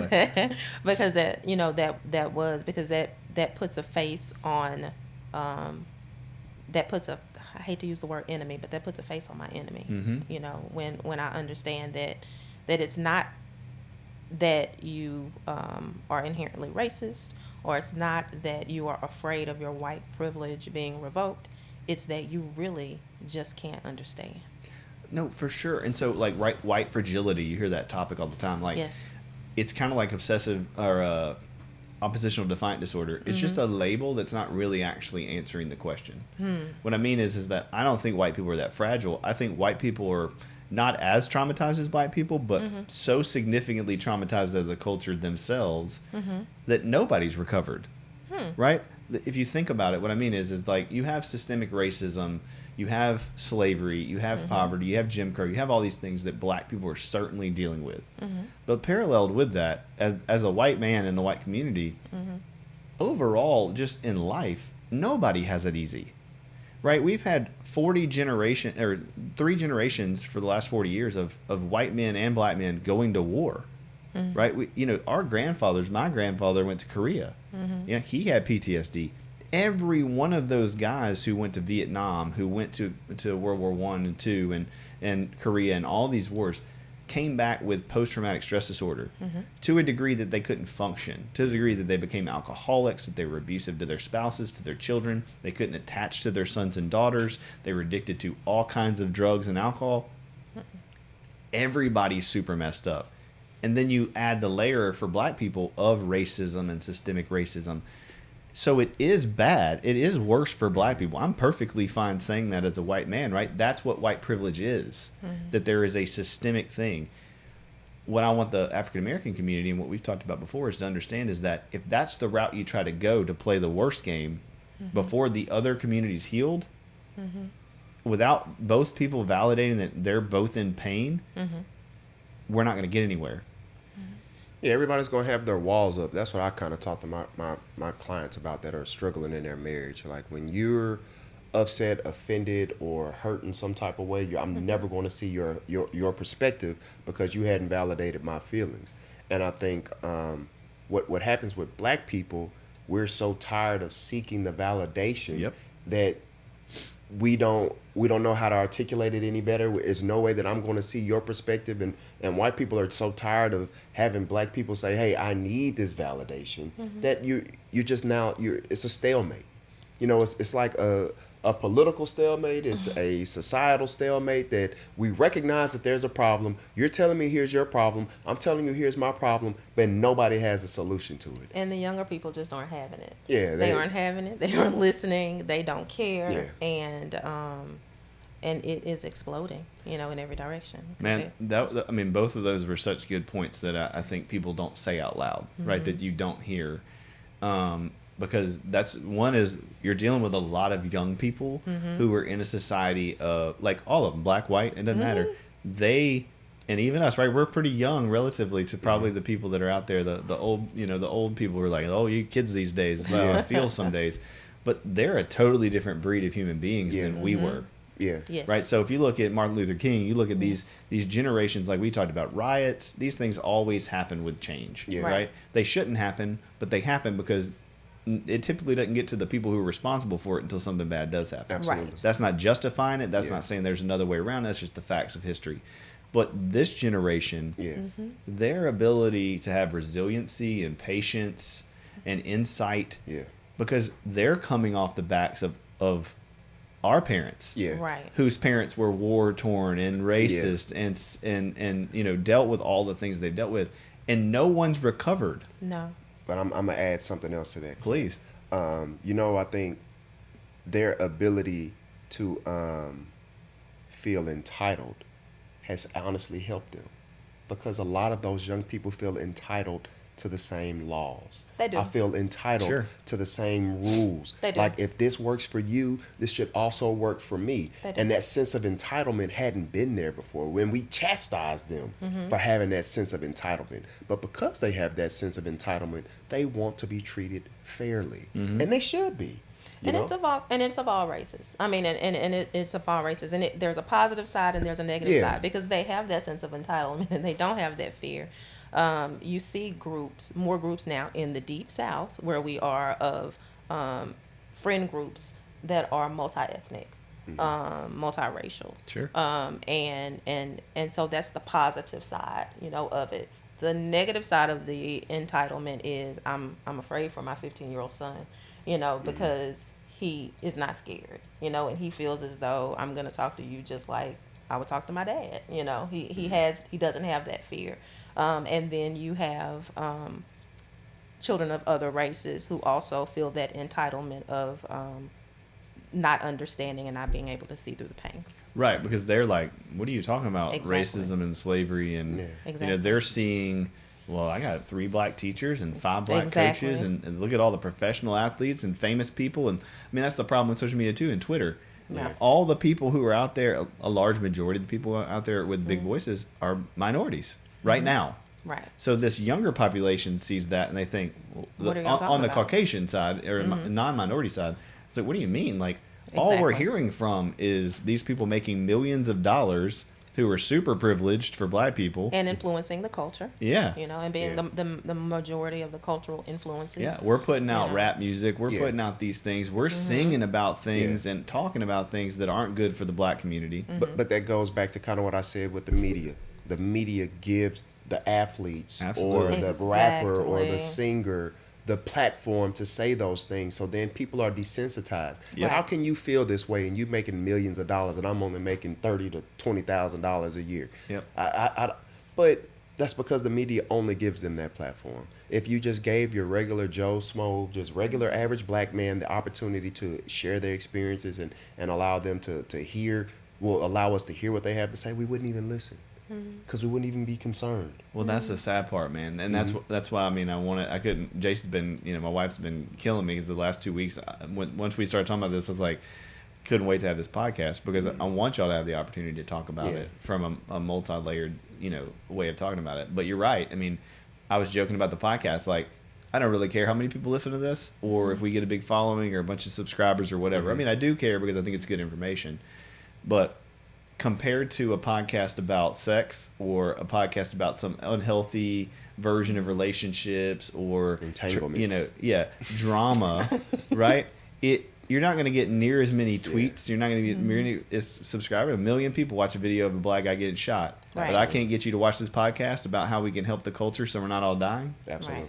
Right, so that's part of the problem, and the youth. Right, it's not all their fault. I'm not saying that young people don't care. I'm saying that we haven't done them an injustice in recovering from our own traumas, so we can help them to see things and see through their own pain and their own entitlement, because it's about effective communication. It is. What we see in media and with each other is we're scared. We're all let's admit we're all scared. Yes. Right. So we're either passive aggressive in our communication or we're aggressive. We don't just clearly say, hey, this is what I'd like. These are my expectations, and I'm not going to stand for anything less.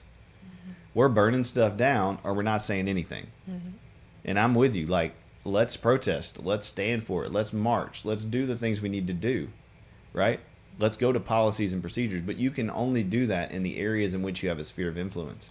And when you're posting it anonymously, which is basically what you're doing when you post something on social media, you have no clue how it's hitting or how it's sounding or how it's feeling to anybody else. And in my opinion, if we don't want to be part of the problem, then we can't jump in there. Right? We can congruently say, I feel scared today because of this, or this is my experience. But when we share clickbaity, videos and tweets that are one-sided to prove our point, we're actually hurting our side because we're hurting everybody. Yeah. Does that make sense? That makes perfect sense. So if you're out there and you're like, oh man, I feel like there's racism and there's a video of this guy getting shot, I'm going to post it because this person tweeted it. You're actually ending up, in my opinion, getting more people shot. You're not responsible for it. There's still all these issues, but like, are you adding to the story? Because you're perpetuating the story, you're perpetuating the problem, opposed to having a solution or some healthy dialogue about how to solve that problem, or how it should have been handled, or how it should have been addressed. And I think many of us, because we are yelling at each other and we're not communicating, we're not talking to one another, we're yelling at each other, that's why you get those shares. Absolutely. That's why you get people just posting anything. People don't even read what they post. You got so many fake websites now. We can create a fake website and just say anything. If you just want to get some clickbait, we can come up with it. And I don't think we're informed to even know what clickbait is. Seriously, most people aren't. Yeah. They don't realize that, like, how dollar signs work when it comes to marketing. That, like, literally they put something in the headline that's not even in the story. People click it. They go, oh, this ain't even nothing. And they don't even read it and go to it. But because they clicked on it, they get ad dollars. Absolutely. So they do whatever they want to. Meanwhile, I'm getting in my car ticked off because I can't believe this is an article and this happened and I didn't even read it. And that's what I'm traumatized. Yes. So that's my point about media is it's not about that there's not racism. It's not about that there's not huge issues that we need to deal with.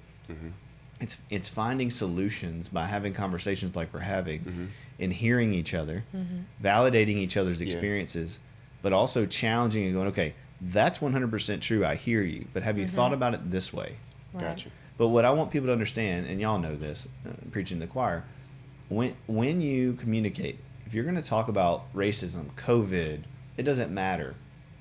If a person is giving you their experience and they're upset, they are in their right brain. Yes. They are in fight or flight. Yeah.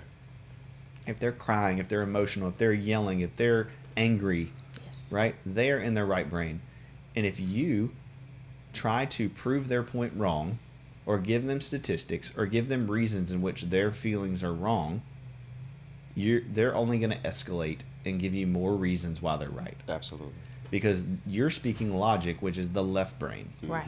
Right? And so if somebody says, hey, Black Lives Matter, you saying all lives matter is speaking to their left brain. And they're going to go, you don't hear me. Yeah. Black people are dying. We're being mistreated. We're being, incarcerated at a higher rate. There are all these facts that I know and that I've experienced, and you're basically saying all lives matter, and that means none of my point's true. Yeah. Right. That's what you feel. Yeah. It's dismissive. Right. Yeah. But if they said to you, if you said, because we talked about what's the answer, right? Yes. The answer is for somebody to say, wow, like, you must be trying to say something important. Tell me more about that. Yeah. What are you trying to say with Black Lives Matter? Like I asked you in the very beginning. What do you think when you're saying that? Oh, what I mean is I want to matter too. Right. Well, you matter to me. I want you to know, like, you matter a lot to me. And I'm sorry that you don't feel like you matter to other people. Yeah. And obviously, in your experience, that's been the case. Can you tell me about that? Right. And then there's a conversation. Well, hey, you know what? It kind of makes me nervous that you're kind of going over here. Yeah. And that might not be true. Right. Right? And burning down stuff and doing these things, that's not actually promoting Black lives. Yeah. I think a lot of black people's issue is just the fact that their existence seems to anger or seems to make other people mad. Like the fact that I say Black Lives Matter, I didn't say white people suck. I didn't say forget all the Mexicans and Asians I didn't say that. I didn't say that. I just said my life matters. So the fact that gets you irritated, I think that's why a lot of black people just put up their fence and say, well, I can't even have a conversation with you. Because why is Black Lives Matter making you irritated? I think it's irrational. But I think what that ends the conversation, right? Yeah. That stance of like, because you're saying I don't understand why, and what I want people to hear is the reason that people are annoyed by that isn't necessarily that they're racist, is that they're in pain too. Like they've spent their whole average, if you just take the average person, right, they've spent their day, divorce rate is 52%.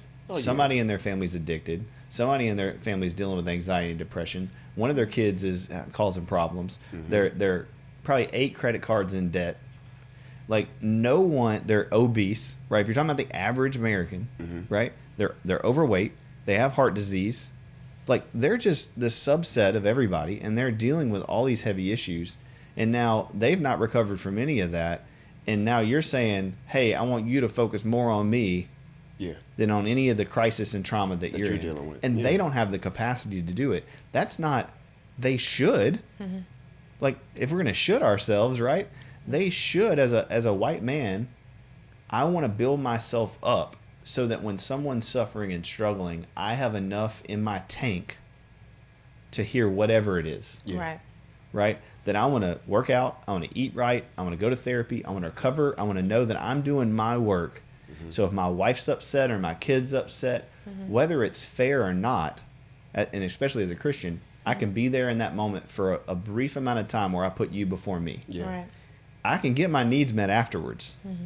Right? And scientifically, like we were just talking about, that works because if I validate you first and then I talk to your left brain, you can learn, you can listen. You can get through like, oh, do I need to be yelling and screaming about Black Lives Matter right now? Because now that I'm heard and I'm validated, maybe I don't want to yell anymore. Yeah. And I think that's the problem is like, obviously, like, yes, there's a portion of people who are going to yell and burn down whether you validate them or not. Absolutely. But there's a bunch of people who would sit down and be quiet and go, oh my gosh, let's talk. You heard me. Yeah. But when we say all lives matter and throw that back out in people's face, it only makes the problem worse. Yeah, it inflames it. Right, and that's that. I think people say all lives matter with good intentions, right? They're not trying to say Black lives don't matter. They're just in pain and saying, why can't we all just heal?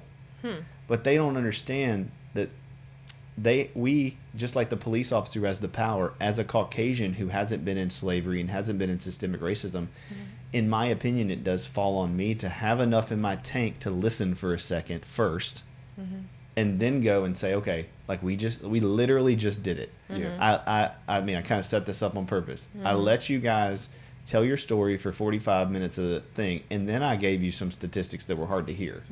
Then we had a little harder conversation. But the reason that you were able to do it was because you felt safe enough with me to hear the hard questions. I didn't start off with, okay, guys, let's talk about the fact that only, more white cops are killed than black people.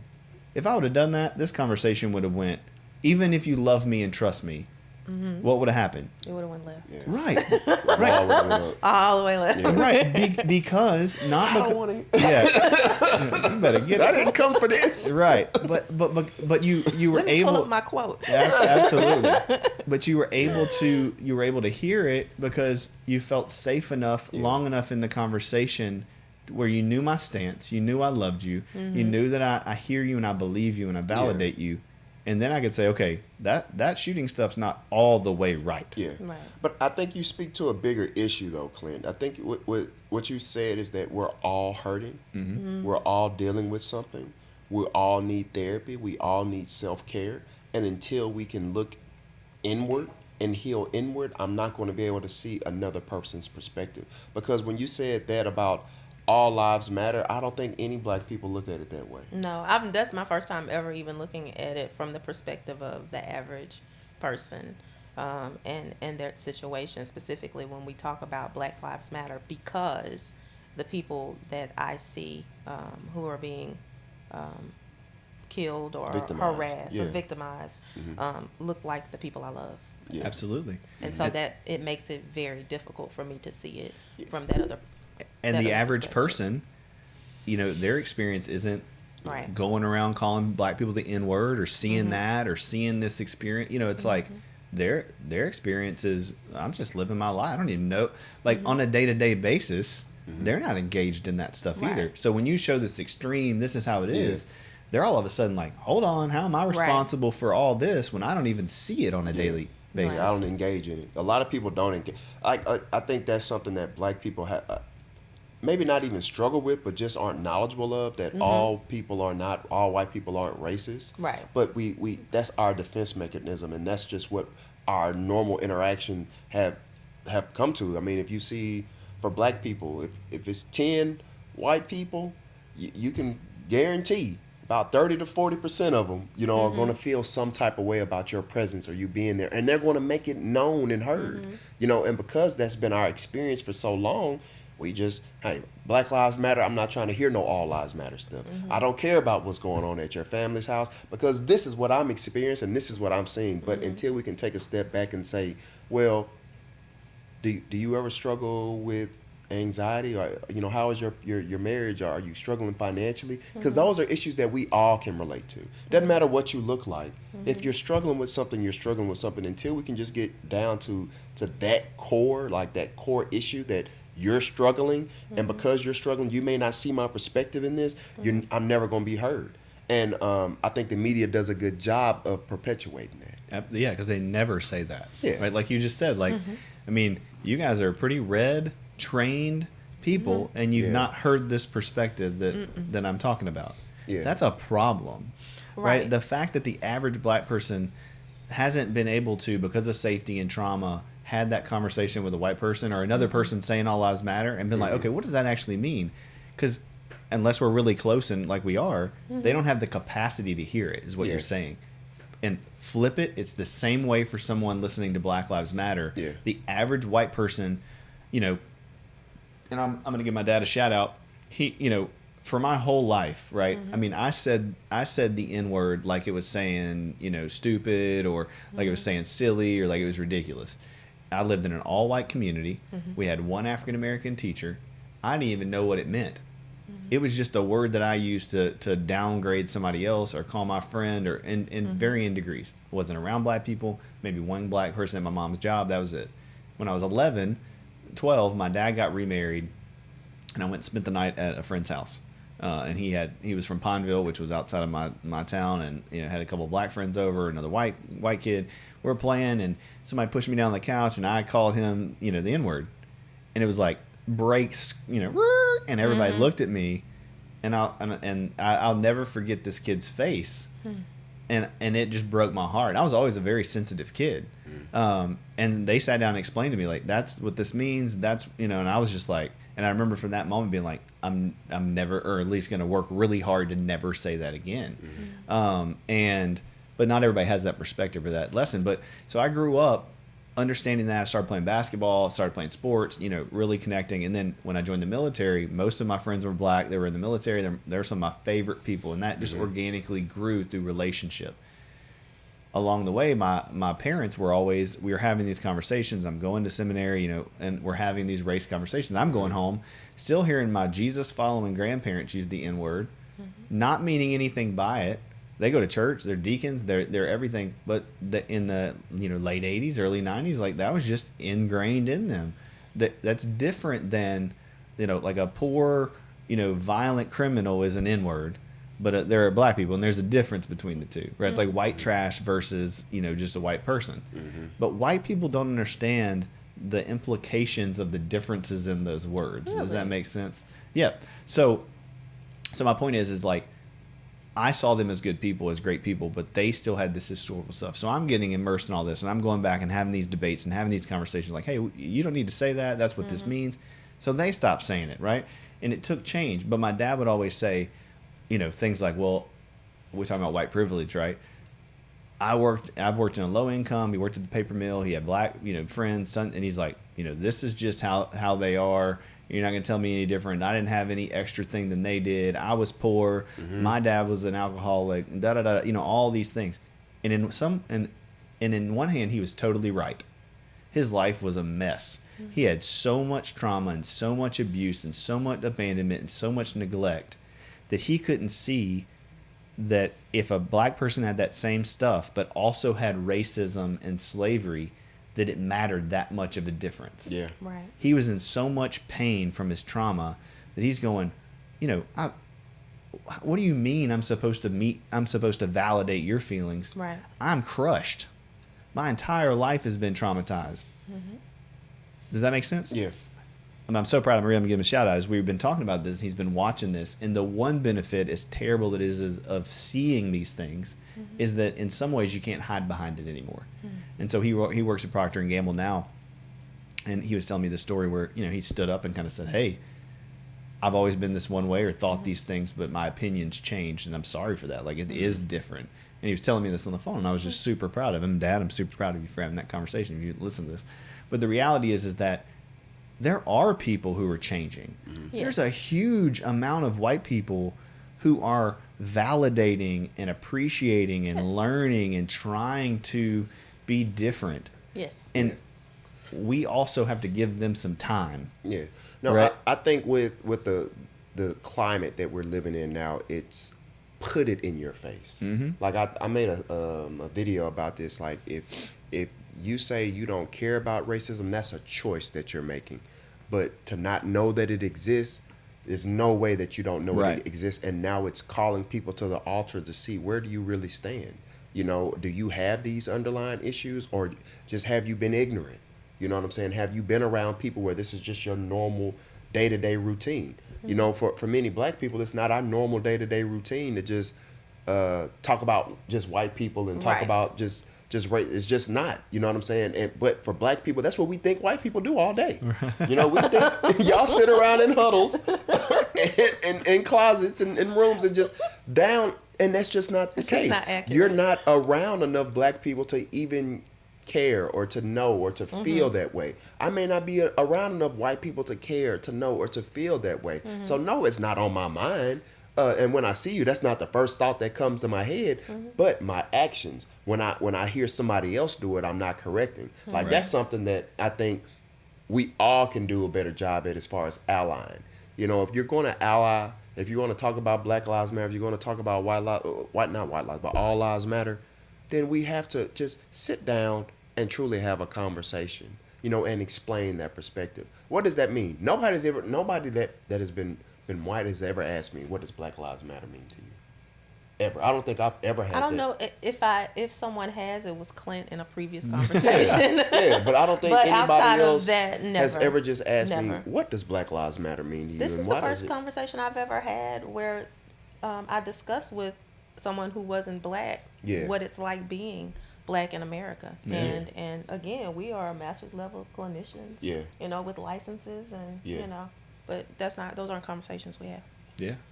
Well, I'm honored to have the conversation with y'all and for other people to hear that you can have the conversation, but there's a way to have it. Right. And you don't get to just have it however you want to. Yeah. You know, that's the thing. I mean, I prefaced with you guys. I said, hey, this is going to be a tough conversation.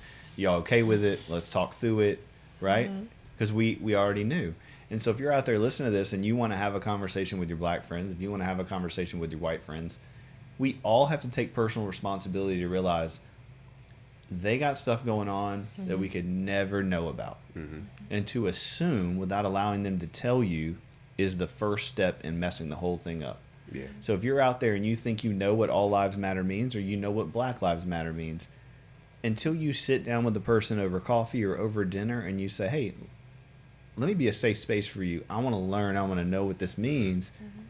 Then everybody's screwing it up. And that goes for people who are saying cops are bad, or all black people are bad, or all Democrats, all Republicans.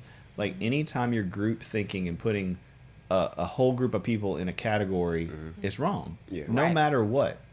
That doesn't mean that racism doesn't exist. That doesn't mean that all cops are heroes. Yeah. Right? Because that's what we do. We start lumping these things. I love police officers. I love first responders. We work with, all of us work with them. We want to help them. We cry with them. We grieve with them. We know. Right? But a hero is somebody who has certain characters, whether they're a cop, a military person, an individual, a black person, a white person. You don't get it just because you have a position. You can stand up on the stage and yell Black Lives Matter. But the other problem I see, and I sent you, me and you talked about this, is there are videos right now in Portland of black people and other people running up and hitting cops with bricks, spitting on them, standing in a crowd saying Black Lives Matter, holding their hand up and saying, we got another one of these fascists, I don't even care that they died. Right? And that is being seen by these people on the right, and they're now getting desensitized to even caring. And so my point is we all have to stop playing into that. Stop watching it, stop posting it, and have real conversations with the people in your life. Like, that's my challenge to people is, if you really do care about Black lives, if whether you're white or you're black, it doesn't matter. Find some people in your network that are safe. Have these conversations. If you don't know somebody who's safe, find a black friend of yours that is safe for you, and they find their white friend and sit down and have coffee together. Because until you practice safety with somebody, your brain is not going to build a neuro pathway to be able to do it. Yeah. And you have to practice it over and over. You have to have a good experience with a white person. You have to have a good experience with a black person. You have to have a good experience with a cop. And the thing about God that's so cool is that a little bit of good can outweigh a lot of bad. Yes, it can. And if we can start really on a personal level having these moments of safety with people, then it can rewrite our brains, rewrite our stories, and in the moment we can now start being able to decide what we're going to do. Am I going to listen? Am I going to put my hands up? Am I going to keep my hands on the steering wheel? I'm a cop. Am I going to be patient? Am I going to realize, like, this black man probably has a lot of trauma. He probably sees me as a threat. He's probably going to go into fight or flight. Like, let's just assume that that's the case. Yeah. Like, not assume that he's bad. Not assume that the cop's racist. Yeah. But assume that we're in a culture that's not healed yet, and I'm responsible for how I act in that culture. Only me. Right. Yeah. I'm only responsible if I listen to the cop. And I'm only responsible as the cop if I beg and plead for the training I need to do the job. Yeah. But I can't say, well, because of systemic racism and all this stuff, I have the right to riot, or I have the right to do these things. I can't say as a cop, well, I don't have enough skills and I don't have enough stuff, so I'm gonna be, really scared and pull my gun out and just shoot, and so that's justified because of X, Y, and Z. We are personally responsible, all of us, and so, but we can't do that if we don't know. Right. Right. Gotcha. And so this point of this podcast for people is for them to hear this for the first time and go, well, now I know, right? And now I can do something about it. I can research some more. Maybe I kind of hear what Clint says and that resonates, or heard what Natashia said or Hasim said. I'm going to look into that some more. Yeah. I'm going to email in and say, okay, I got that, but what about this? Right. I'm going to go to therapy and realize, like, yeah, I've been treated like a terrible person as a black person for most of my life. And I need to heal from that so that I can respond appropriately, so I can teach my children to respond appropriately, so I can not let the pain of the past dictate my behavior in the future, if that makes sense. It makes perfect sense. Absolutely. That's what therapy is for. It's for healing, and to take that deep look in the mirror.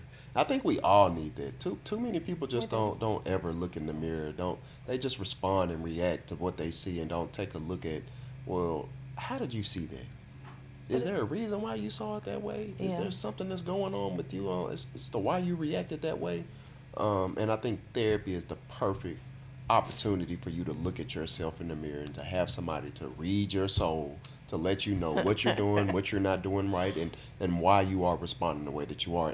But really, it's just to be heard. Too many people are not heard.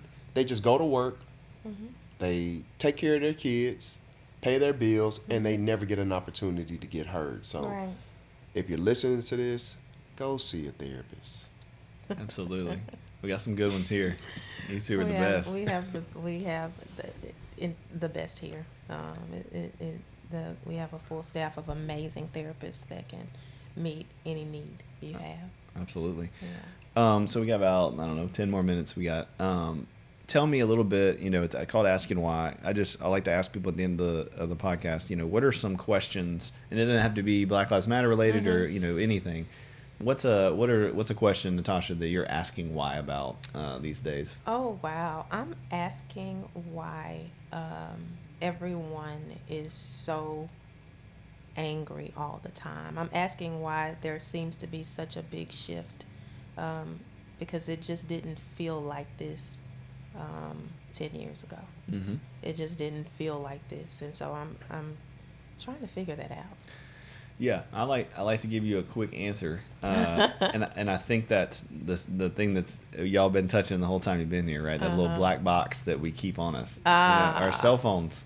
I think the cell phone is a great thing, but we're inundating ourselves with information that's not necessary, and it's causing us anxiety. It's causing us depression. It's causing us to feel not good enough and not up to everybody else. And so all everybody can focus on is what they don't have. What they're not adding up to, what racism is going on, what fear is going on. And it's most of it's irrational because it's not based on fact. Right. Everything we see on social media and on Instagram, and it's not real. It's not these commercials, these advertisement dollars that they're pushing down our throats for what car we need, what clothes we need, what hair we need, all the things, what looks we need, how many freaking diet plans there are. All these things are just constantly feeding us with "you're not enough." Right? They're the anti-gospel. Right? The gospel says you're loved, that you're valued, that you're secure right where you are, right in your skin, right at your weight, right in whatever it is that you have going on. In your worst sin, in your worst behavior, you're enough. Not because of you, but because of who God is and who God says you are and what Christ did for you. And so I think I didn't want to get all preachy in this podcast, but the reality is that the root cause of so many things, of so many people's anger, right, which is secondary, is their primary feelings of loneliness and feeling isolated and feeling disconnected. And we're the most connected society in the world when it comes to technology, but we're the least connected society in the world when it comes to actual face-to-face interactions and communications. Yes. And we just proved that today with the fact that this is the first time y'all have ever been validated, and I'm thankful to be able to be a person who can do that. I mean, I love you guys, and it's because of our relationships and our history and our time that that's capable. But that wouldn't have happened had we not been in a relationship, had multiple conversations, had experiences. So I think people are angry because, number one, they don't know what they're really feeling underneath that. Anger feels way better, right? Being ticked off and aggressive and your adrenaline pumping, your jaw clenched and your fists, like you feel like you can do something, you can take somebody on. Being like, feeling really lonely today, and I'm feeling super depressed, and I'm just feeling not good enough. That feels terrible. Right. Like, who wants to feel that way? And so it's so much easier for people to project anger when they're not even really angry. That's just like the natural safety, get away from me, I'm big, I'm scary, I'm loud and mad, consequence that you're, putting on people. Does that make sense? It makes perfect sense. So that was a quick answer, but. Thank you. I'm asking why aren't we giving ourselves the best opportunities to evolve, or why aren't we giving ourselves an opportunity just to grow in general? I think so many of us, we're just stuck, and we're comfortable being stuck, and we're not even challenging why we are stuck, and why can't we get out of this rut, or whatever you may be in. Just why aren't you giving yourself a good opportunity to grow? Why aren't you taking yourself serious? That's good. Yeah, I mean, again, it goes back to personal responsibility. We all do have some amount of personal responsibility in our stuckness. We can talk about all day how we got stuck. Yeah. And there's a lot of unfairness in that for individuals, and a lot of things that are problematic. But the reality is that there have been enough cases of people stuck in the worst situations and gotten out of it, whether that be human trafficking or racism or policing or whatever the issue is that they feel like I can't get out of this, and people have done it. And the way they've done it is taking small bites each day to do the best they can with what they're capable of doing. No, you're not going to get up and run a 5K today if you haven't, but you can get up and walk. Yeah. You can get up and stretch. You can get up and do this. Oh, no, you're not going to meditate for 30 minutes a day, but you can meditate for 3. Right? You can do little tiny things, but when we live in the victim mentality that the media on both sides, I think, are trying to keep us in, we don't think we can. When you're told you're not good enough, everybody hates you, everybody's trying to kill you, everybody's trying to do this, then all you think is there's no way I can battle that mountain, or there's no way I can climb to the top of it. But if you just take each step each day, find allies on both sides of the aisle, right, then I think that you can start to do it. And people don't hear it enough, right? We're so inundated with negative news and negative media and negative things that, I don't think people just have the community support. We've individualized so much. 10 years ago, 15 years ago, we did it together. Yeah. We helped each other. But, it's that pull yourself up by your bootstraps. Like, that's an insane idea. Like, you literally can't do it. If you've ever thought about that analogy, you're supposed to pull yourself up by your bootstraps. It's an impossibility. Like, originally that was a phrase because you couldn't do it. It's insane. And it's turned into this idea of, like, you got to do it yourself. You got to earn your worth and value. You got to step up by yourself alone. And if you don't, then something's wrong with you. And that's a lot for people to overcome. Yeah. So I think the reason people can't do it is because they think they need to eat the whole elephant in one bite, right? But you got to take one little bite at a time, and over time you can do it. That's true. Wow. Good stuff. I'm proud of you guys. I appreciate your time. I hope that this is super helpful for people. I want people to hear out there if you listen to this, and it was, I know it's a very triggering conversation for people. Triggering means that it stirs up that fight or flight that we described, that you might be a little anxious, you might be a little nervous, you might want to debate pieces of what we've talked about. But the reality is this is conversation, and none of us in this room think we're 100% right. We're trying to have relational, safe conversation to get to a middle ground. And it's a little bit of left, it's a little bit of right, it's a little bit of everything. But if you hear each other, then you can leave going, okay, I didn't totally understand or agree with this or think they were right, but that's not really the point. The point is saying, hey, we live in this world together, and we're going to have to do the best we can. Absolutely. Right. Let me hear you, you hear me, and hopefully people listen and feel validated in some ways, but also feel challenged in some ways to maybe look at things differently, respond differently. They have some tools to deal with racism in their own life, to look at police different, to look at black people different, and that we can, help each other seek safety and find a way that we take personal responsibility and connect and, make things better instead of adding to the trauma of our whole culture. This is good stuff. Awesome. Yeah. Thank you so much. I look forward to coming back, Clint. Yeah, man, you're going to come back for sure. Yeah. All right. Thank you, guys. Subscribe on our YouTube page. Follow us on Twitter, Asking Why with CD. iTunes, Spotify, Podbean, Pandora, whatever you want to listen to, you can listen to it. So God bless you guys. Have a good day.